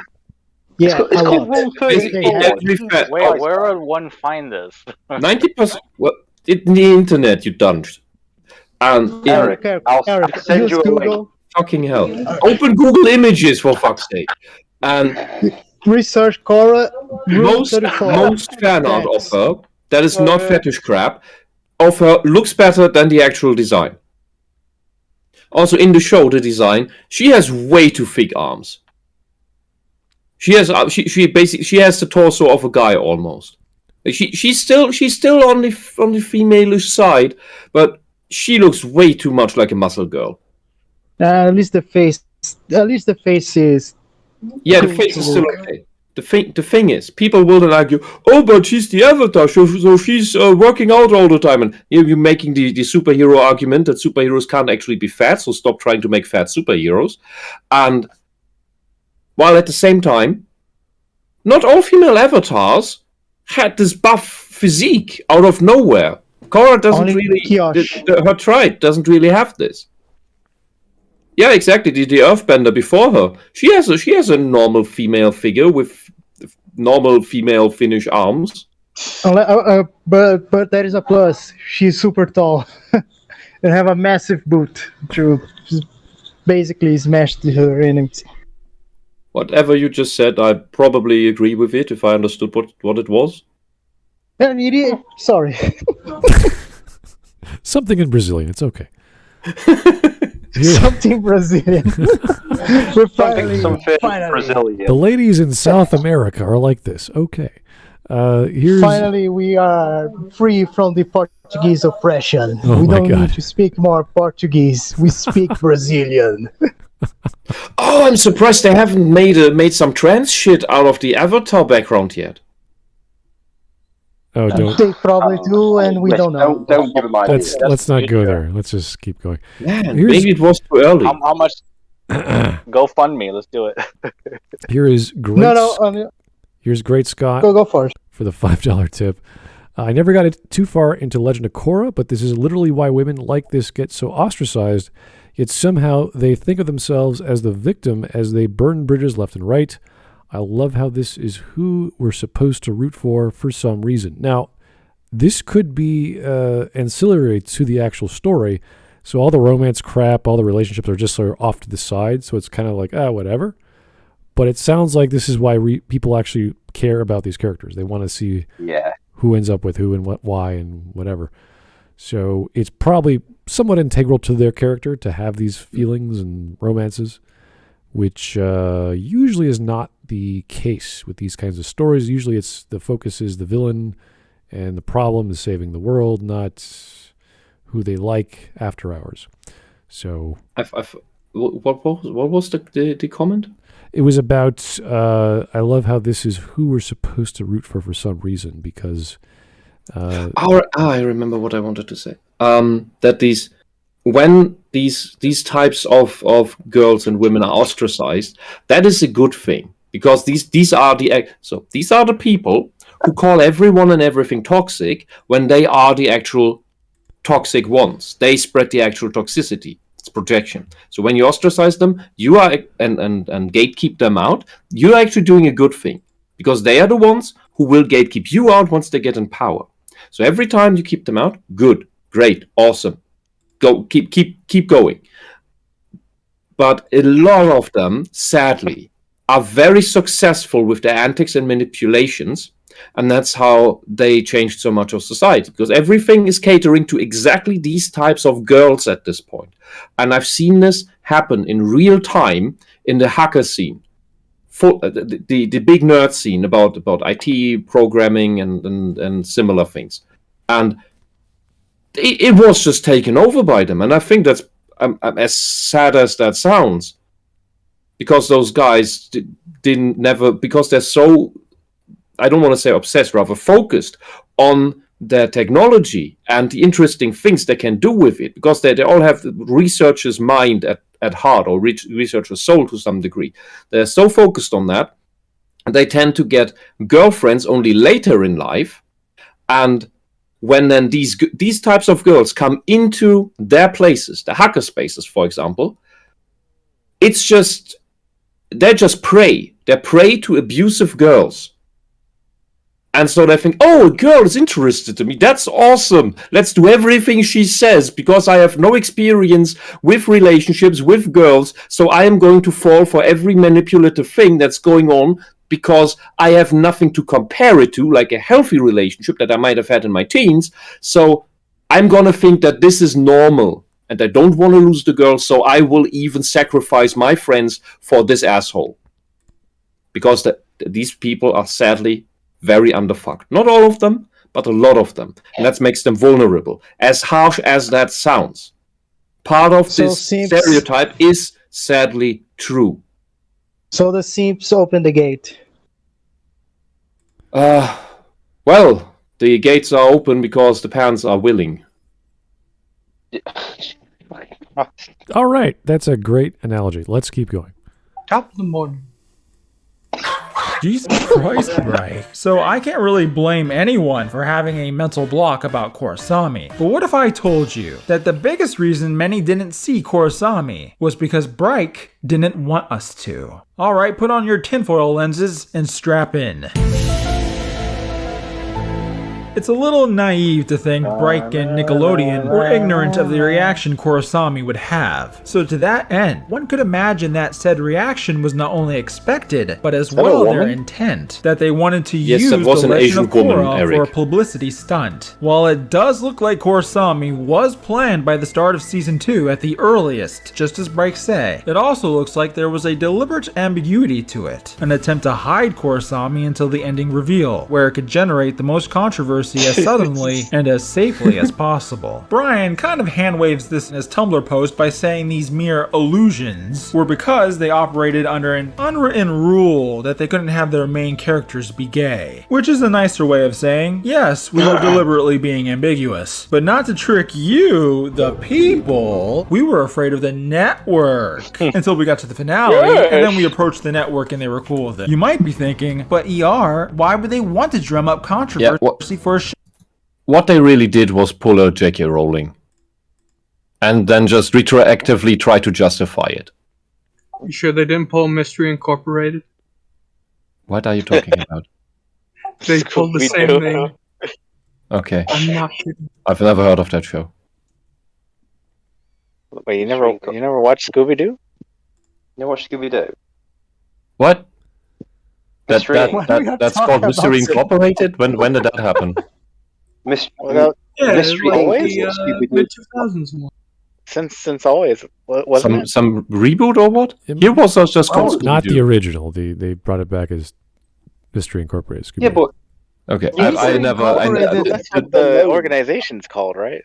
any sort of reboot of Scooby-Doo went completely past me because I hated Scooby-Doo as a kid. The only good thing about it was Velma. No, Wisp. The group that they're a part of is called Mystery Inc. That's why it's called the Mystery Mobile. Yes. Yeah, so it's Mystery Inc. Machine.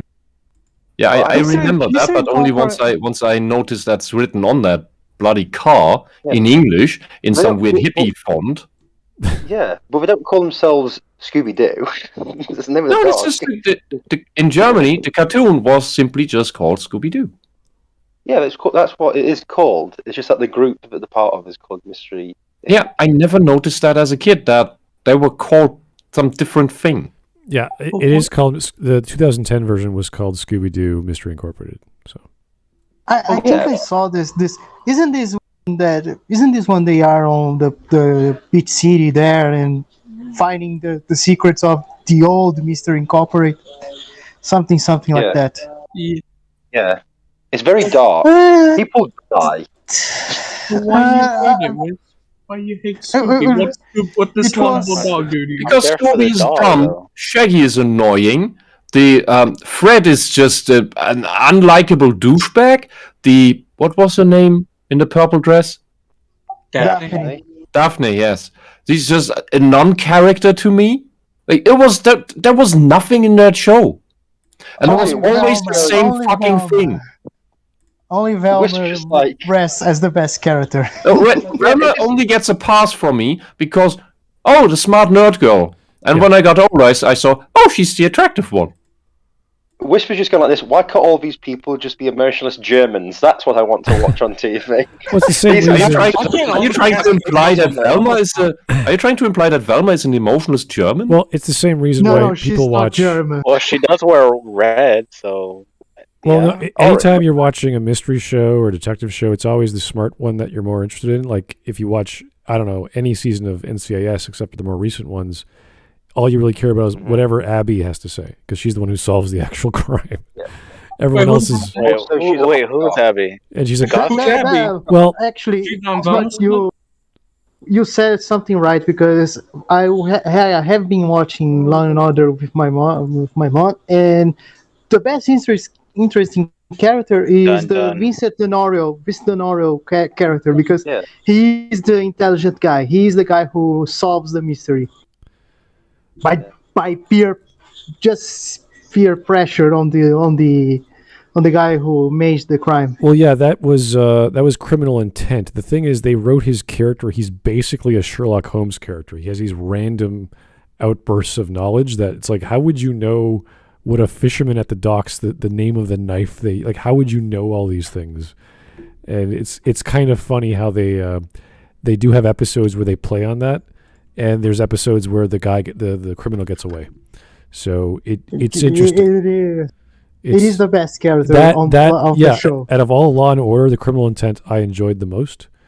But I watched a lot of bad police procedurals. So to have it likes House too. House, it is a procedural in a way too, but it is a medical show. House is the best character on his own show, gladly, because most main characters from American TV are kind of boring. Like Bones. Bones is the worst character. Bones Oh, is. Yeah, that's another medical mystery sort of show. It's more for the ladies, I would say. There's more romance and relationships and woman power and this and that. And the guy from Angel is there. Not even my mom likes Bones. She likes Booth, but she doesn't like the main character. Right. What? Yeah. How does the fuck? Sorry, no offense. Let's just say Bones is just too literal of everything. She doesn't know how to talk with people. Yeah, to the point that it's awkward. Yeah, the awkwardness of these super geniuses. There's all kinds of stories like that. They're just so focused on one thing. Their social skills and their life skills have never ever grown, and that's their character. They are unsure of themselves and social. That's what people like about that show. So that's why it's like she doesn't like the character. I'm like, okay. Pretty sure. Wait, I'm pretty sure the Fred being a douchebag was just very Prince Jr. broke into a Halloween costume store. Yeah, you can hate a character on a show and still watch a show. Right. So I don't know how the dynamic. I can't remember the dynamic of the Scooby Gang was, but it's for kids. The dynamic was. Isn't it that you? Wow, Fred goes. Isn't it sort of a love-hate thing? Guys, one at a time, because one of you is making a joke and one of you is being Brazilian. I can't understand. You say that a lot, don't you, Hawk? I'm pretty sure it is you, Hawk, being Brazilian. How am I being? No. It is the spirit. The Brazilian is spawns on people. That's the Hawk quote of the day. One guy at a time. One guy at a time. Yeah. Anyway. It's fine. We don't have to look into the other story of other show. It's fine. Let's keep going. Show so unpopular as The Legend of Korra. Doesn't that seem like an unnecessary risk? I'm glad I asked that. Following book 1, The Legend of Korra was really not that popular. I don't think they like me. I wonder why. So, a little trivia for you. The Legend of Korra is only 2 seasons, each containing 2 books. Contrary to absurdly popular belief, both seasons, and therefore all books, were ordered before the first episode of book 1 aired. Before we even aired book 1, we had already been picked up all the way through book 4. So by that point, we were able to kind of plan it out. And even before book 1 went doesn't into feel production, like it. Reich were well aware Nick was interested in potentially more. Well, they said we greenlit a miniseries, but it could be He's bald, but he's got a little couple miniseries. Sure. Like these cycles of 12. Yeah. With 3 more books greenlit, production overlapped so much that, at one point, the core crew were working on 30 episodes simultaneously. The thing is, there's so much overlap. I mean, at one point, we were working on 30 episodes at one time. This is if you listen to how they're talking, it sounds like they are not confident in what they're doing. They don't really know what they're doing. That's what the tone of voice sounds like to me. Also, Deus Ex background music. Yeah. I don't know. You can't trust the bald guy. He probably doesn't write well. Are you a baldest? I would argue they're planning out 30 episodes along with writing the book. They're not. If they had planned this they're out. not literally writing 30 episodes. That doesn't make sense. If they had planned this out, there would be more consistency in this. Yeah, if you're planning out 30 chapters of a book or 30 books or whatever, you are really nailing down what's going to happen at the end, in the middle, in this episode 26. I'm saying the bald guy is compensated. That's why he said, we were planning the 30 episodes, because he needs to compensate something for his hair loss. Whoa. Can't he just get a Mustang? The thing is, if you really plan this out so much, then when you watch it, it doesn't feel like that. It just feels random, meandering, and then. Well, our definition of something planned out means it has reasons why things exist in the future. Yeah, when you actually plan out a story, especially over this long, what I want to get at is that not even the most basic writing technique of structuring the story can be seen here. And that would be, you define the start, and you define where it's supposed to go, the end. And then you fill up what happens in the middle. How do I get from A to B? So I need some core thing happening. And then I have 3 things. And then I can fill up what happens between A and what I put in the middle. So I get a 4th thing. And I get a 5th thing between the middle and the end.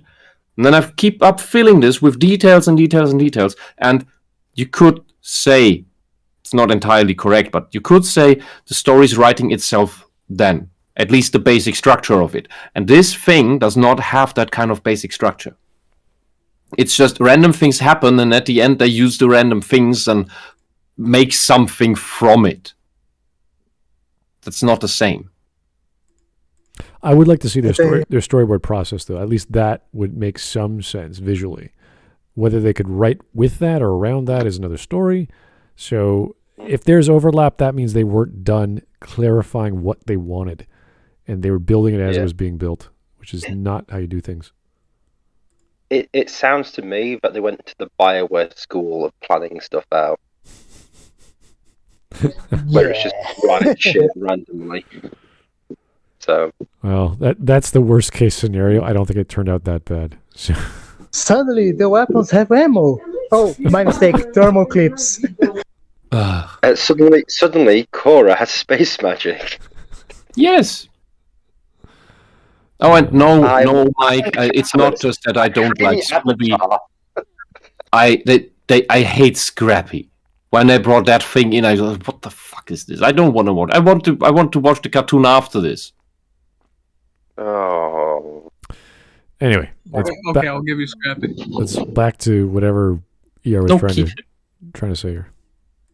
Quite unlike Avatar: The Last Airbender, which, as far as is indicated by the in the art book, was produced on a season-by-season basis, or something close to it, really bends the mind. Korra's first season's ratings, that is, by book 2, sunk to all-time lows for Avatar, for a multitude of reasons, and they never clawed back up. Nick couldn't even get kids to watch it with their tried-and-true method of baiting them in with SpongeBob. Kids were actually switching that shit off. So I don't think it's unfair to say that if The Legend of Korra hadn't been bought and paid for up front, Nickelodeon probably would have canceled it. When you look at it that way, why not stoke a little controversy? Especially for a noble cause the media will just gobble up. And if Nickelodeon was... And the interesting thing about this is that what I was told back then as an excuse for why book 1 feels, so the first season, feels a bit jammed together. It was that, they didn't know whether they would get a second season, so that's just rushing the plot in this one. Like, if you had drawn out the plot from that first season, it might have worked if they had fleshed out more things. I had no idea back in the day that they actually got greenlight money for all 4 seasons. If that is true, then they have no bloody excuse for the bad writing. Well, they would have hired a writer to help them out. It would have made more sense it was the 2 writers from the original team. There was 3 guys, and so they just wanted to do their own thing. They don't want help from outside because that help from outside would tell them this is shit. But don't do this. Any writer and they knows don't want that. How they write or how fast they write or whatever the volume they could produce in a certain day. They realize, we can't do this workload unless we work really hard. We'll need someone else to help out. So obviously they thought they could do it. They had the time, and they just didn't do a very good job. So what I think was Do you think Ryan Johnson would have hired a helper writer to help him figure out the shit in his shit? The thing with Ryan Johnson his ego would interfere too much. Yeah, it's the same thing. I hate it. You're talking about a writer-director. I don't know how much involvement these guys had, but they are still trying to push things on a schedule. And if they don't understand their own work ethic or their own sense of quality, because I could write stuff very well within a day, I can't do that very well within an hour. So funny thing is that they knew their own writing style, because they tried to do the thing that Korra should be likable, but they had the pin saying don't make characters likable. That would never work. They really had that, and they just ignore it. Okay. Yeah. Nickelodeon was for it, as Brian says, full speed ahead. Well, not full speed. It wasn't yet the year of the present, so there were probably some limits on what Team Korra could do, but all the better for the controversy anyway. And boy was there one. I'm not saying 100% that Bright and Nickelodeon used queer baiting to save their poorly viewed show from irrelevance, but 75%. Maybe if Korrasami wasn't so gross. You know, Korra goes out with all 3 of her best friends. She can't seem to keep it in her goddamn pants. Maybe if there was more to go on than a blush. Maybe if Korra had written Asami back more than once. Throw an ulterior motive with some strong potential on top of all of that. And yeah, I don't really buy that Bright were just trying to fly Korrasami under the network's radar until they suddenly got the okay. It's possible, but I don't find it particularly persuasive as the whole truth. I suspect Bright took a leaf out of the master's book and tried to concoct a finale twist to shock and awe. But they also kind of half-assed it and thought a handful of merely suggestive moments seeded among 26 episodes would be enough to make it work. You should have tried harder. Alright, that's enough conspiracy talk out of me. I know all this might seem like a little much, and yeah, alright it is, but I'm only trying to hammer home that Korrasami was a little weird, which led to its very mixed response. This is important to Turf Wars because it reads a lot like a response to that response. It's almost like someone felt a little called out over Korrasami, and it gets pretty funny. Now is the comics. The comics are... We open with the lovey-dovey Korrasami couple physically entering the spirit world from the brand spanking new Republic City portal. They see the sights. What is, Matthews, you read these things. What is the actual title of this chapter? Of this book, book 5? I read so weird, it really long time ago that I forget it about it. It was so bad. Okay. Ride some spirits, jump on some mushrooms, and climb on a rock spirit that almost fucking murders them. It would appear Korra isn't so appreciated in this realm for her open portals policy. When they lose all their supplies in the attack, they decide it's time to head back to the city. But not before finally sharing their first kiss. What follows is about 2 pages of the girls explaining that they totally liked each other for a long time. Really? Then Korra switches things up and takes Asami through the portal to the South Pole to see her parents. If this all sounds a little rushed to you, that's because it is. These girls have been dating for a few days at most. Their lips are still wet from first base.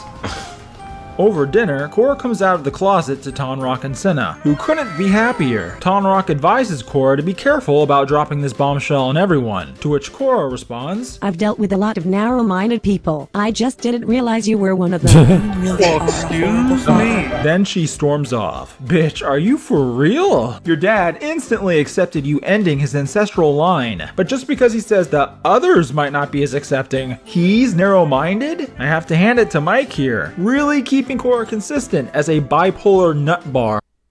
It's almost okay, like here, these people... this is important. Here ER made an actual mistake. This is not bipolar. Many people make that mistake. This is not bipolar. This is borderline. Bipolar is when you have consistent long-term mood changes that stay for several days, if not weeks, and that then shifts into from one extreme to another, from mania to depression, or from depression to mania, and then you get to normal again for a while. Borderline is mood changes within the hour that are super extreme, within the minute, within seconds. That's what Korra's doing, that's what Rose Taiko is doing. It's all over the place. And people mix this up because, yes, bipolar has these extreme moods, but they are, as I said, they are consistent over somewhat. They are. How do you call this time frame? They are consistent over a set time that is, let's say, a month. Let's just for easy reference. And that's just extremely positive and adventurous, and let's do this thing and that thing, and then blah, blah, blah, blah, blah, and start projects. And after that, you get the depression phase, it's month 2, and you don't hear from this person for 6 months and ever again. And then the next mania phase comes, and again, start projects, give me the responsibilities, I'm gonna do everything. And while the mania phase is going on, that amazing things may happen.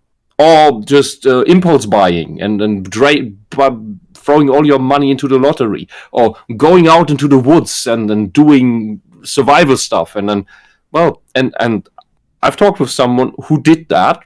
The mania phase ended, shifted into depression, and he was lost in the woods. That was not good for him.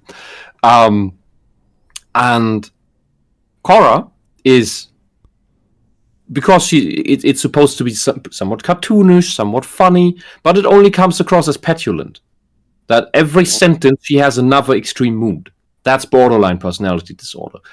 Make a distinction between the two. One is long-term and relatively stable. Borderline, completely unstable. And unpredictable. But to be fair with VR, I don't think he would have knew this. No, it's a common mistake that people make. It's one of these things where people just use the wrong word. Like Germans tend to always use the word schizophrenic the wrong way. It's just a thing that people there's a lot of just flavors use the wrong word for, and versions of psychology that people don't know. Somatoform disorder is one of them.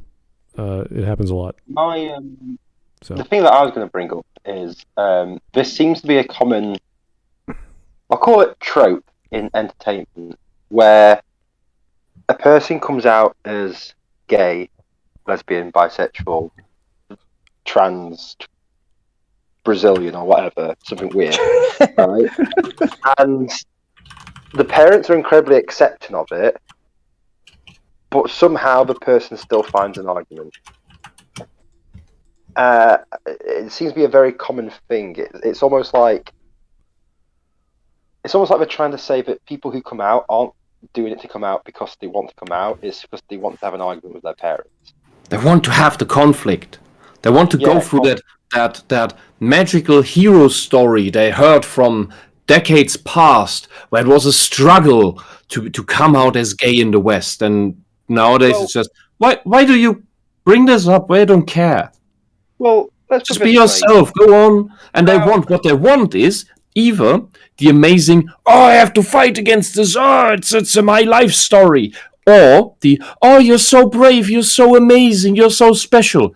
And what these people hate the most is when you just go, okay, so what? But when you give no real reaction to it, because that's what the Rainbow Movement initially fought for, that nobody cares about it, that we just see it as, okay, you're just a person.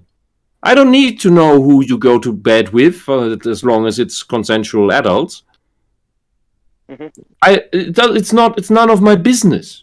I don't care. Well, the demand is too high, and that's the same thing. And that's the same thing that the transitioning gender dysphorics wanted. Don't notice us, please. We just want to be seen as normal people. But these kinds of people, like Korra is depicted here, and as you pointed out correctly, they just want the reaction. So they call out, I am this, I am that. Notice me, notice me, notice me. And if you don't, they really get nasty. Well, let's take an example. About 2 weeks ago, someone accidentally came out as wanting to transition to me. Okay. They were talking to my girlfriend, looking through some photos, and this person accidentally clicked on some other photos and stuff, and we got talking about it, and they were saying like, I'm very nervous about telling me, because they didn't think I'd accept it. And my girlfriend actually went to him, no, just tell him, he'll be fine with it. He knows people who are transitioning anyway. So he told me, and I was like, yeah, that's fine. If that's what you want to do, do it. Just make sure you're 100%. I just thought that's how it goes. But people, it's like I don't know why people think there's going to be a massive confrontation. 99% of people really don't care. Well, with the actual gender dysphoria, it's there's a lot of self-esteem issues. It's very embarrassing. It's a very personal thing. It's not just who you're attracted to. It's something way more complicated than that. And but what I mean is the fact that at the end of the day, it's like it doesn't matter. Yeah, you do what you do. Yeah, but the reason why that is simply it doesn't matter how accepting society of that is. Because making your peace with this condition that's its own thing. That's its own journey, and it can be a very rough one because we tend to not want to be dysphoric. We want normal lives, and either we keep the condition, so we are in pain and misery for the rest of our lives, and have to keep that mask on in the hopes of having a normal family, and then hoping that the bad mood, that the pain is not noticed by those we love, spouse and children. And there are lots of actual dysphoric people who never wanted to they want families, real normal families, but they thought, I can't do this because I would always be in misery, and I don't want to be a burden on that person, that theoretical person and those theoretical children that I love, that I would love. And that is a big trap, I would say, because when it works out with a good family, the pain will still be there, but it will be balanced out by the love you get from that family. And the other decision is, well, not have a normal family, but you get rid of the pain. That's what the transition does. And so this is one of many things we have to deal with. And of course, the fact that most of us won't end up the best lookers. And trans men, they will realize just how invisible men are when they transition and start passing naturally. That is very crushing to them. Yeah, but my point that I was trying to say is, the person that obviously came to me to tell about that had been so like brainwashed by thinking that society still wasn't accepting. And it's just a bit like, no wonder when literally entertainment shows you people coming out, and it's always there's always an argument with something, and it's just a bit like, no, society's not really like that. Most of the primetime shows, if you watch, even the Women's Network and all this other TV stations, all these shows I've never seen or heard of before. There's always a bunch of men or women making out, gay couples, this and that. It's like, wow, is this all we've reduced humanity to? Is a bunch of romantic, sexual urged men and women? I wouldn't call it romantic. It's just sexual. There's no romance hedonism. It's hedonism at its core. Yeah, and Hawk, you're pointing out something very crucial here, because all this media you mention is a product of the current rainbow movement, and they are thus through this making by essentially fetishizing the struggle, making it harder for people with gender dysphoria. You perfectly described that. The other side of that is when many of us who watch the rainbow parades are so disgusted by it and by all these drag queens and the way was that all the trans fakers who run around with a full beard and a mini skirt and demand that they get their balls shaved by a beauty salon, that we think, I do not want to be associated with that. I do not want to be mistaken for that. I will try to keep hiding this horrible condition that is slowly killing me from inside, because I do not want to be thrown into a bucket with these people. This is how the rainbow movement is truly keeping people from transitioning. that would actually benefit from it. Instead, they drive children, confused and vulnerable people into transitioning who do not have gender dysphoria and then realize their mistakes. And then they tell those people who then realize, oh, fuck, I just destroyed my life, I destroyed my health, I destroyed my fertility, I destroyed my looks, my voice, whatever else. And when they speak out about it, there will a rainbow SJW will come along and tell that detransitioner, oh, don't mention your detransition, that you made a mistake, because with that you keep other people from transitioning. Yeah, that's the point. Do speak out, dear detransitioners. Do speak out and organize, because other people should not have your fate. It is completely unnecessary. All right. Well, I think we've talked about trans issues enough for one evening. Okay. We're gonna keep going till halfway point, see how ER does, and then we're gonna call it a night. So let's go to 16 or 17 minutes. Yeah, sure. Maybe the problem is me. While leaving in a huff, Korra goes from hot to cold in another instant. She apologizes to Asami for her insensitive parents. Insensitive parents. Korra and Asami go back to the portal and come out at the Republic City portal? Or maybe the trip from here to the Republic City portal is implied? I got nothing. Upon their return, they discover an enterprising businessman named Wanyong Kum is already trying to turn the portal into an amusement park. Yet another spirit is unhappy about Korra leaving the portals open to enable this, which Korra half-heartedly deflects by saying it'll be good for the people of Republic City. Yeah, there's just no way that kind of accessibility could ever have unintended consequences. Korra's not happy about the spirit world being turned into a resort either, which is sort of ironic since that's what she was using the spirit world for just a moment ago. A honeymooner's getaway retreat. Hypocrite 1. A person who engages in the same behavior. Later in the evening, I think, gangs are fighting it out in the streets somewhere. The triple threat triad against the creeping crystals, with the alliterative assholes somewhere off panel. The triple T's are headed up by a new leader, Tokuga, who uses chi blocking and Jet's hook swords to single-handedly beat off the C2s without bending. It would appear the bending mafia is now a little more equal opportunity and inclusive. A new era of equality has begun!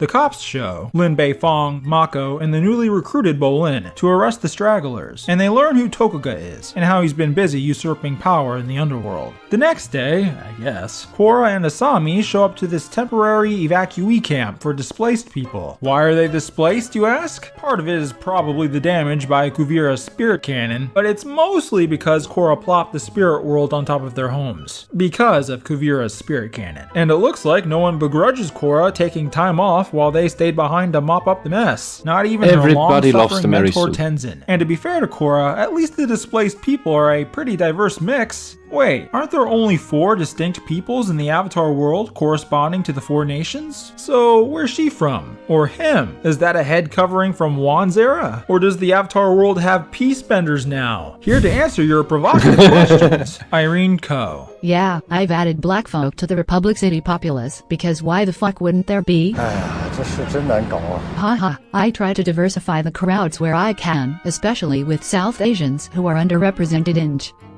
all media. What? Indian folk, Malaysian and Indonesian hijabis, Filipinos, Bangladeshis. If there's anything y'all want to see, just tell me. I mean, it's not like there isn't any room for Asian diversity. So that means there is now Islam. Well, they just put Indonesian hijabi. That means Islam. South Asians. It's just. She added Islam to the world of Avatar. Just random races. Just throw them in there. For why not? I guess. Yeah. All right. Whatever. Just we had four distinct cultures.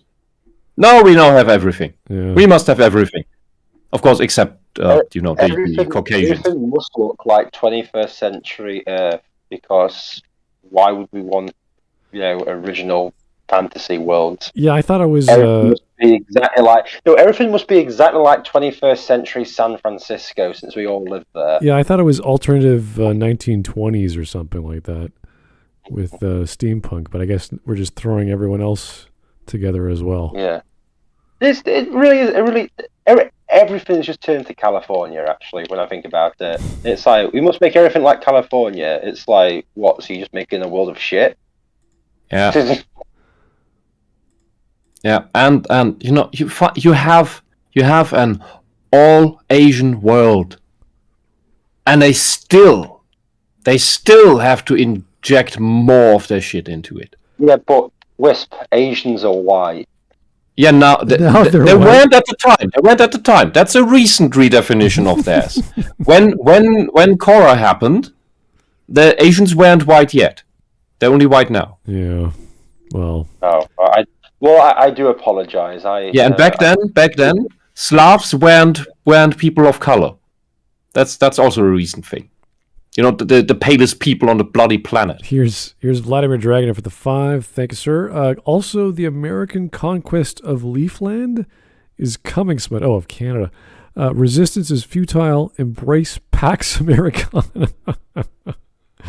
You know what? I said before, please bomb us. We need the help. A few bombs here and there would probably wake us right up. I don't think we put up much of a fight, but at least it would do something to... you would apologize for having been bombed. You want to die? I think parts of Canada should wake up, but that's where I currently live. At this point, if you look at Berlin right now, it's like California. You could, if you throw a nuclear bomb on that right now, as you wanted to in World War II, we would be better off. The thing is, though, what Americans have to remember is, like, if they invaded Canada, the Canadian military would look all Chinese, and so it'd just be very strange. Also, in the chat, Big Bro Tejano says that there is a native, in quotation marks, native black population in western coastal India because of the Islamic slave trade. They actually had a semi-independent state for a little while. All right. Not familiar with that, but it sounds believable. Here's an interesting tip from Great Scott. His argument here is how you get Netflix's Witcher series, black elves and dryads that turn Broke Lion into Wakanda, jungle forest Syria gets trapped in, who want to make her into a dryad. I think that was the first episode or the second episode of Witcher. I can't remember. On Netflix. Yeah, no, there's been some controversy about the interpretation of the books, the actual casting of actresses and actors for certain roles, which are certainly not the way they were described in the books, as well as the games, in case you guys are aware. So, yeah, I stopped paying attention to Netflix's producer. Yes. Well, no, they obviously with Cowboy Bebop, it's like, okay, this is an adaptation from an anime. Now you're talking about an adaptation from a book series, and we've seen all kinds of horrible examples of that. So I just sort of don't care. There's maybe one or two things I want to talk about, but other than that, it's everything else I don't care. Well, my girlfriend wants me to watch the Witcher Netflix series. She says it's really good. Well, has she read the hold books? on. No, I went, hold on. I went, you say it's really good. I went, apart from Henry Cavill, what's really good about it? Yeah. And she went, her answer was, Henry, oh damn it, like that. And I was like, right, so that answers what you're actually interested in. She goes, yeah, but I'm allowed to watch it. I'm like, ugh, fine, I'm not sitting with you. I mean, is the music good at least? Doesn't The Witcher have good music? No, it's literally. I asked her, what's okay, you love it so much, what's your favourite scene? She went, he was in a bath once. And I was like, oh, Jesus Christ. It's like, okay, when you stopped Googling it, fucking Henry Cavill, what do you like about it? She went, oh, I can't really remember. Oh, the female gaze. Yeah, I was. Does she also like Justice League? No, she actually doesn't really the like Snyder Cut edition. No, she doesn't actually like that. No. Anyway, we got about 40 seconds left to hit 17 minutes. She likes Man of Steel though. Oh wow. Mm-hmm. Why? She only likes that because I said I hated it, and she just decided to like it. So I mean, I liked how bad it was. Yeah. Anyway. He's got his shirt off in that as well, actually, so that might be why she likes it. All right, here we go. In the Avatar world, Guru Pathik resembles an Indian man. Chakras, everything is good.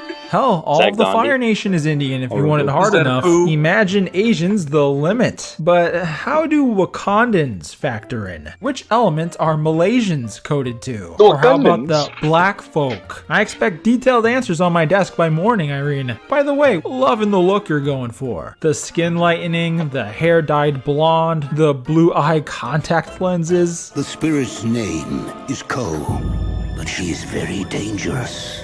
She will steal your race. Korra gives a okay. Get it, the heat she. It's the if you didn't see the show, it's a reference to the spirit that steals faces. Oh dear. Because she steals races. I love the nice edit. If you have pay real close attention to when he's talking. All right. Well, we got some wonderful memes here. I'm gonna pause the video. Oh, have we? Yeah. We're done with the video. That's enough.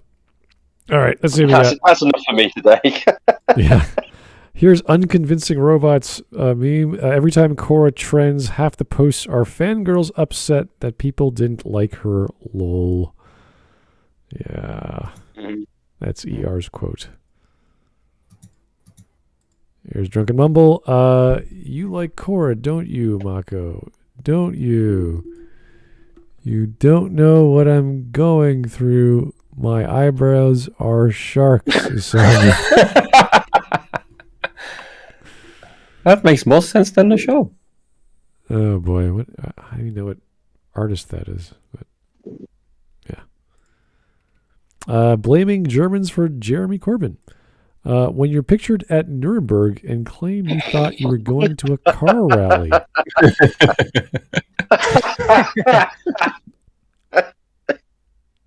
Oh, it's so funny because he went to a funeral of a terrorist and went, I didn't expect to be going to a funeral. That's the thing. He always blames the Germans. No, it's not that. He goes like, oh, I didn't know. It's like, yeah, you didn't. Sorry. He went, what was it? No. He put a wreath at the grave of like a Palestinian terrorist and then tried to make out he didn't know that he was going. And someone went, so you got on a plane, went to Palestine, got picked up, went to a funeral, placed a wreath, and you had no idea what you were doing. You accidentally did all those things. Mm-hmm. I just wanted to be nice. All right. Weird how they stand the violent psychopath with mommy issues. And here we have Azula being a heterophobic queen. A thread? Ugh. Oh, so being heterophobic. These people only ever like the psychopaths in the shows. I don't think Azula's heterophobic. They identify. Is she? Yeah, no, but what I'm Me saying neither. is, Me neither. But they always they identify with and project their own issues onto the villainous psychopathic characters, which tells a lot about these people. So this was all. Also, yeah, go ahead. I read The Prince, and I think the what is the Zuko? Zuko should have killed Azula because Azula is a claimant to the Fire Throne, and she can't be alive. Oh, so you're saying Machiavelli should eliminate one of his generals or one of his followers early on? Yeah, Zuko should have taken out Azula some way because she's a threat to his power. I see what you're saying. Well, this is one thing in the Prince where because she's alive actually. I don't think she's dead. Avatar. You get rid of the sour. I can't remember how he described it, but it's something you only do once, and that's eliminate who's ever part of your team that is going to be a bad seed later on. Because if you keep doing you always take out the psychopath or the guy who will get popular and basically be a threat to your power because he can form a coup and take the realm from him. But it's a thing you only use once. If you use it too often, they're going to see you as a tyrant, and you don't want to do that. So Yeah, it's always cool to be feared, but don't actually be hated. Yeah. Because if you are hated, as far as I can see in real life, if it's a woman doing it, she can do it more than once. I don't know what the limit is. Oh no! But she can do it more than once. You can't kill her and still play victim. A lot of female queens were pretty much beheaded because they killed too many people. So. Too many, not just one. Too many. Yeah, the question is, what is the cutoff line? In concession, not all at once. Just don't get greedy when you become a tyrant. Okay, that's the main rule. Little sprinkles of. I don't have an issue with that. The thing is, I was at the short end of that stick because I'm someone who calls out bullshit, and that's why. That's why the manipulative tyrants got rid of me before they moved in. Through slander campaign. All right. I think the fact. I mean, I just want to say I'm talking from experience. Yeah, if you ever became ruler, all I know is I'd be the first one to go. It's perfectly fine. I accept it. It's fine. All right. Hawk is so charismatic that his army would say, "Hey, he's the Kaiser now." And he said, "Hey, what a wonderful time of day where you can rule with an iron fist." I'm too tired to joke back at that. All right. Here's ER again. The sobering difference between watching Avatar in its time versus seeing it after Korra is that now I know you and Brian can't write for shit, not without seriously good help. And I'm not going to read that quote, but... it's obviously anti-Trump stuff. It's wonderful. It's so original. Yeah, basically, these two people are the equivalent to what later happened with Game of Thrones, with these two. They're both called David. And when Martin dropped out, and then you saw that these two guys they don't actually know how to do anything. That's another extreme. That's an extreme. I wouldn't go that far with these guys. I'm saying I'm not smart. This is where we always misunderstand each other. I am not talking about the level of extremity, the quality of the level of shit. I am talking about the mechanical, the technical level of shit. That is the same. It's the same engine in both cases. Yeah. Just that one is in first gear with Korra, and with Game of Thrones, it goes into reverse 2. Well, we're talking about the actual writers of a story and a series of directors trying to be writers, which didn't make too much sense. So yeah, but in both cases, honestly, these people can't write. That's the issue.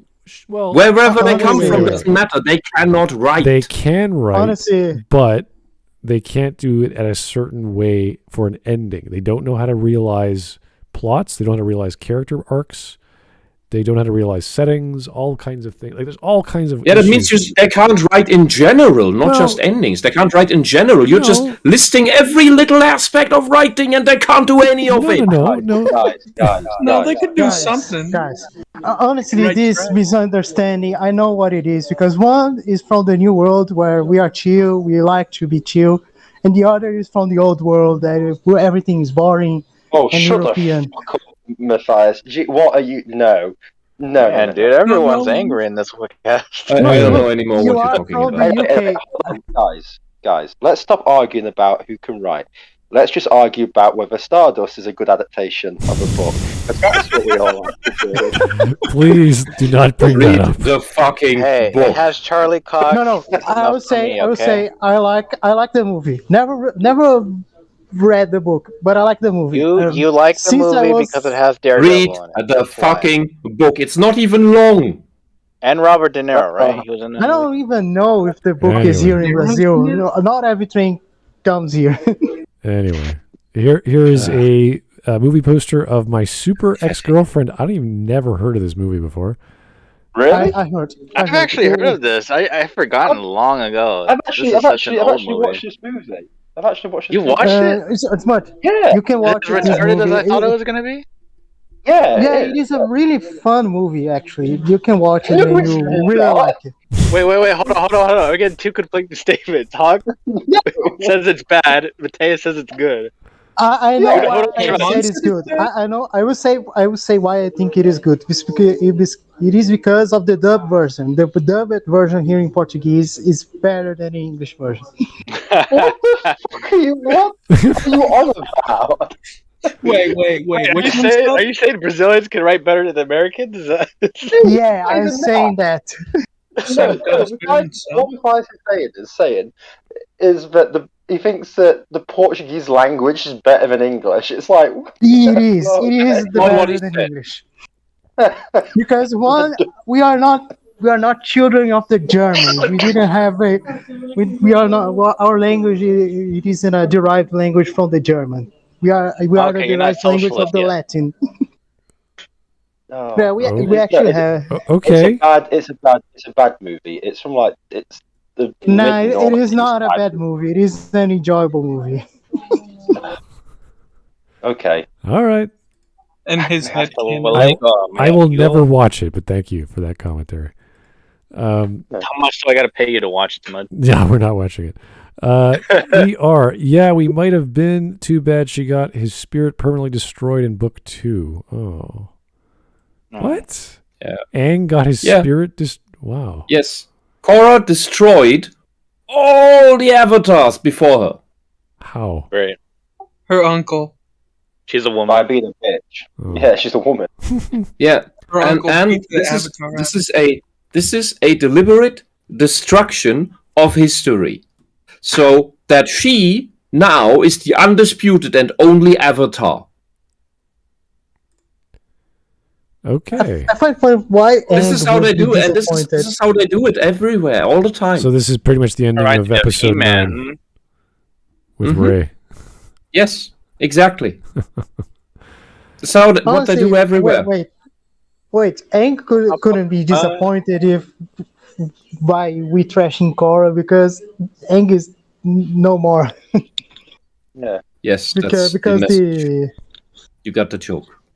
If he didn't die, he would turn into dust or liquid. Nah, he actually ceased to exist. All the memories, all the things ceased to exist. All right. But if we're actually honest, of course Aang would be disappointed in Korra. Because what the fuck? All right. Well, here's Mike Testa's meme. Thank you, Mike. Shaggy and Scooby, you search the basement for clues. Daphne, Velma, and I will take the upstairs bedroom.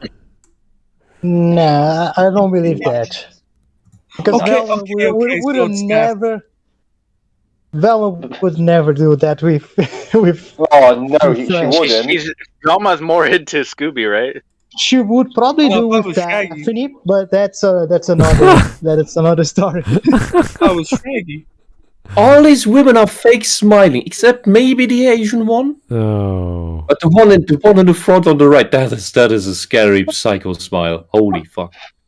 Hey, Smud, that's your leader. That's the two in the middle, and the two in the middle look like they're in pain. That's our Grand Poobah. That's the blonde. That's the tyrant of Canada. I know. We have just. I'm just scared at these smiles of these women. We have just inflation. It's great. Just like his dad. Just inflation. Just inflation. Oh Jesus Christ!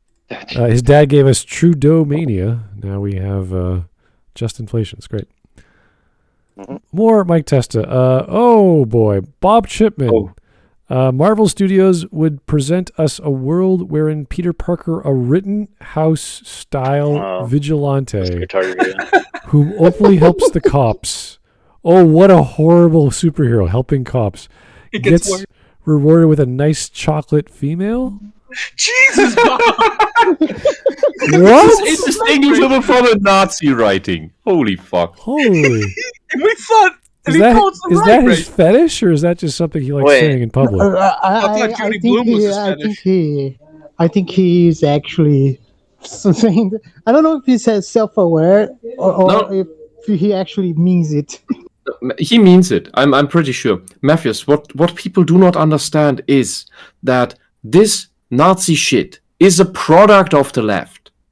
This is the left. Well, here's his final comment. Whereas in reality, those of us on the actual left get nothing.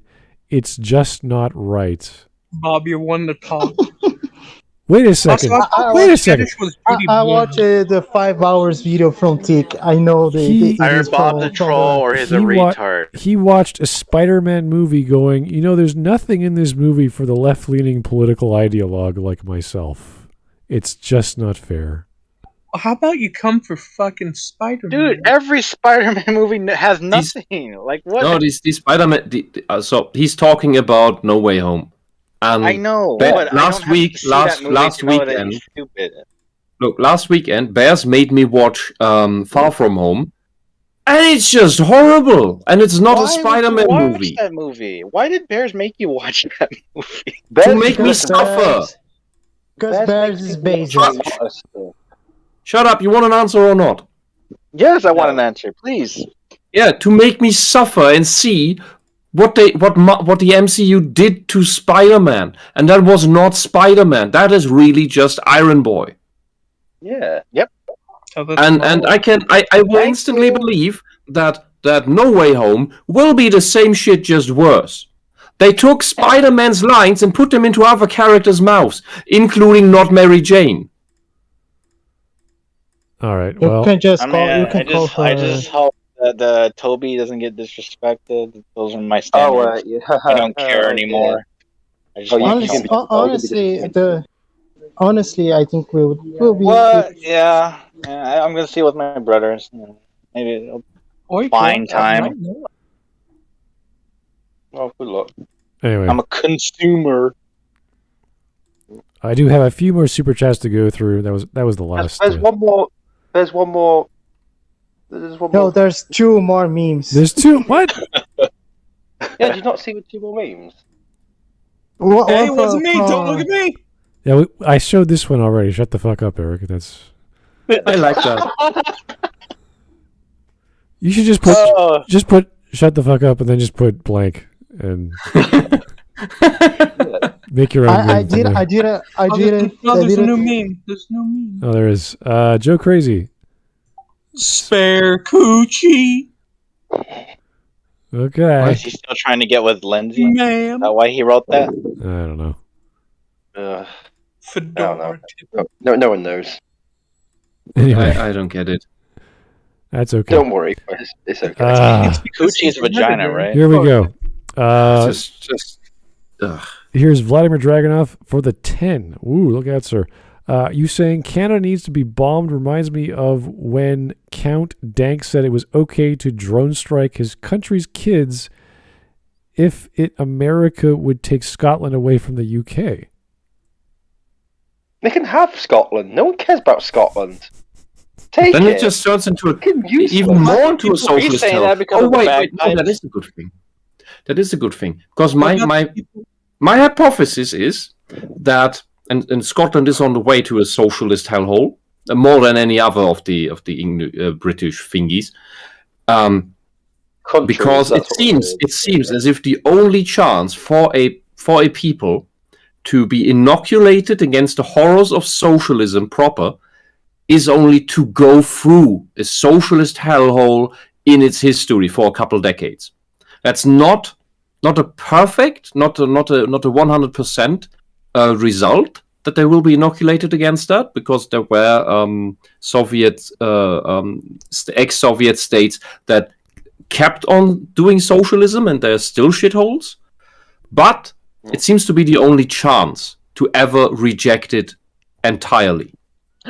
Yeah, but the problem is, Wisp, and your plan sounds great, but Scotland's full of retards, so there's no chance. But dude, that stuff takes 40 years. You need to go through 40 years of socialist hell.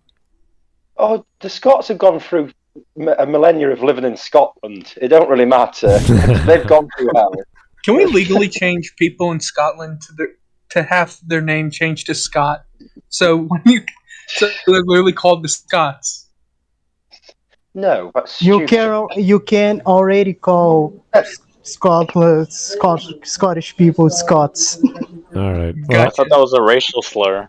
Here, it isn't.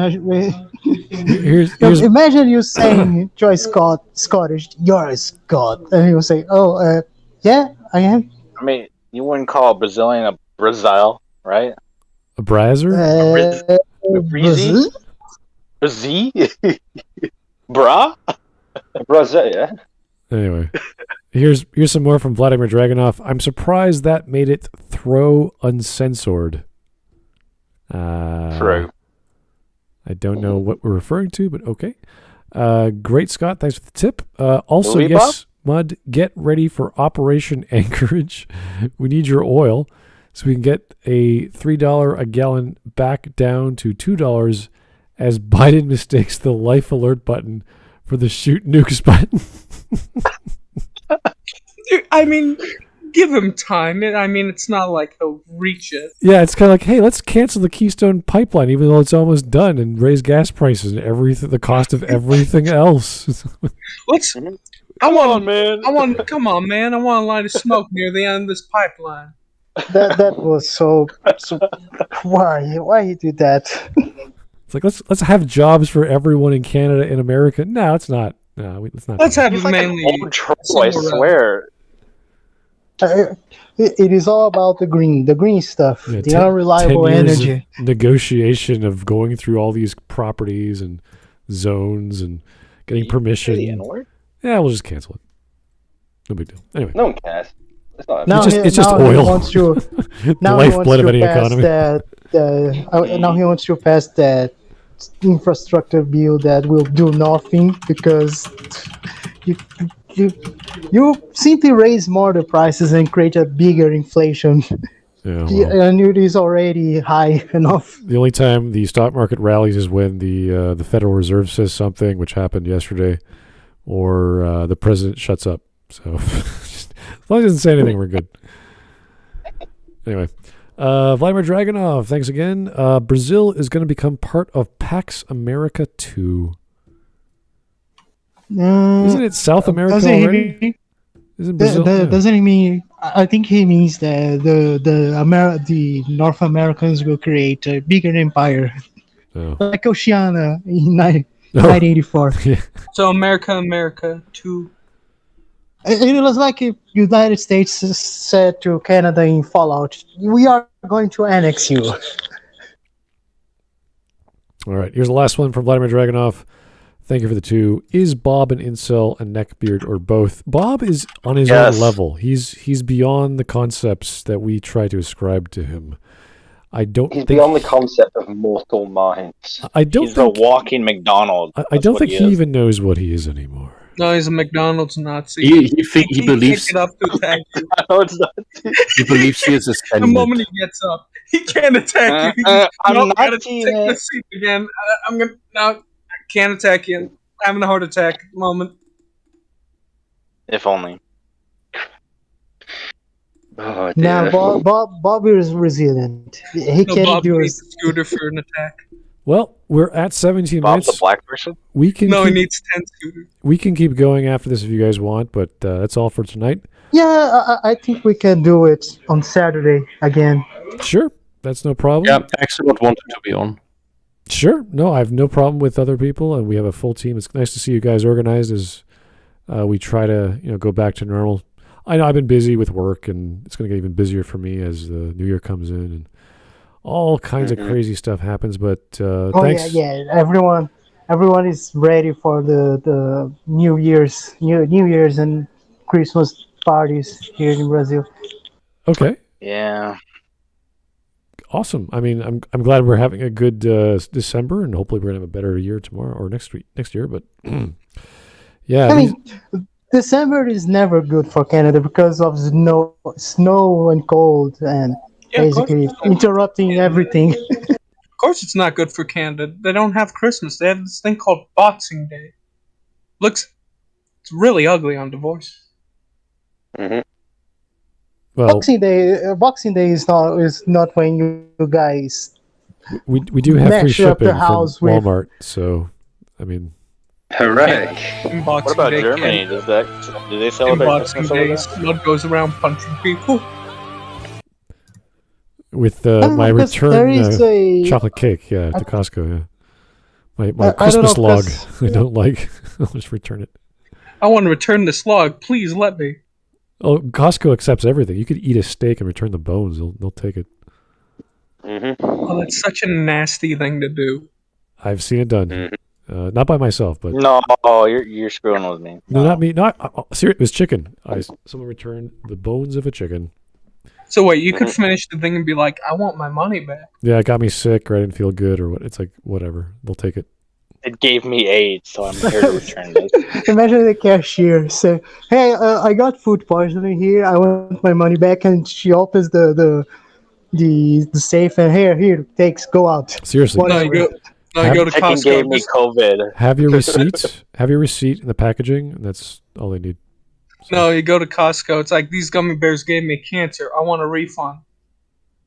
And they say, "Okay, here, takes the money. We don't care."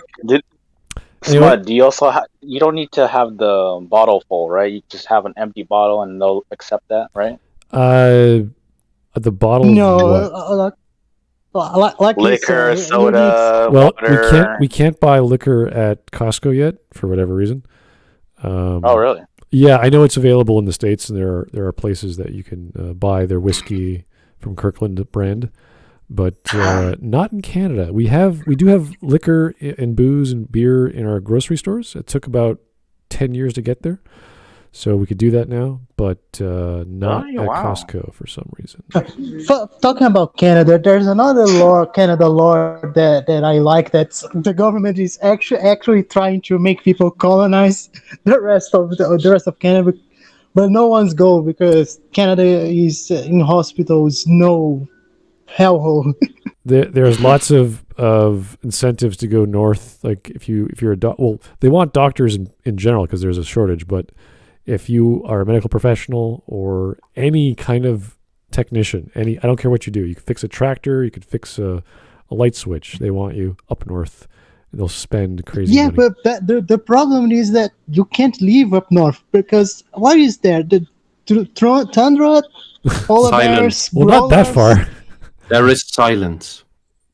We're talking like northern Ontario, not just the Northwest Territories. That's something else. Yeah, they'll throw you. Hey, have a house. You want to go up north? Have a house. And the person. You want why the child would I you picked? leave? No, it's like, I know. You want the child I just picked off the street? Here, have this child. Have this family now. Well, anyway. But that's why the most cities in Canada are near the U.S. because it is actually livable. Weather-wise, trade-wise, cross-border shopping is no longer a thing. It's not as... in the 90s, it was awesome. 80s and 70s was fantastic. But after 9/11, no way. No one does that anymore. It is after 9/11. It is like here in Brazil too, because we have the Amazon, and the Amazon is big, but it is inhospitable. Like you can't live there. If you live there, you are basically one of the river folk or the native people. Yeah. Anyway, after 9/11, Santa's never been the same. But there is Manaus, which is the largest city in the Amazonian state. But other than that, it's just some villages here and there. Anyway, I just noticed that Vladimir Dragunov not only became a new member, but also gave us last super chat of the day. Thank you, sir. Yay! Thanks, Vladimir. It's all about the green energy, unless it's nuclear, because Chernobyl. Well, people just don't like nuclear power these days. I don't know why. It's fantastic.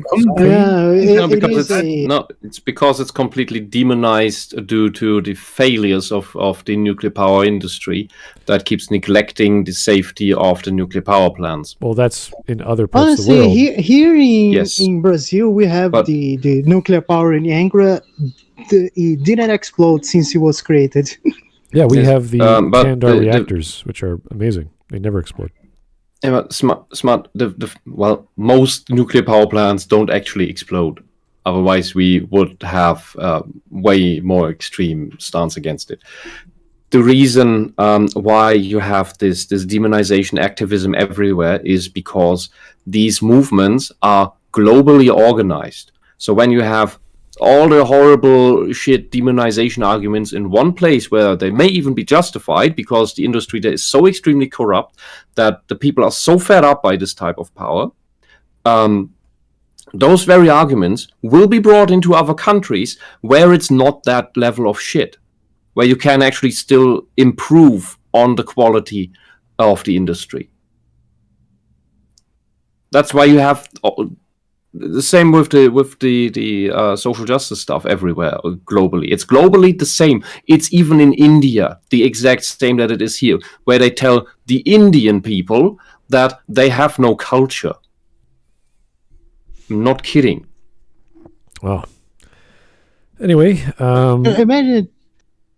No, go on. Yeah, I think we're done for the day. It's getting kind of late for you guys. I know that. Yep.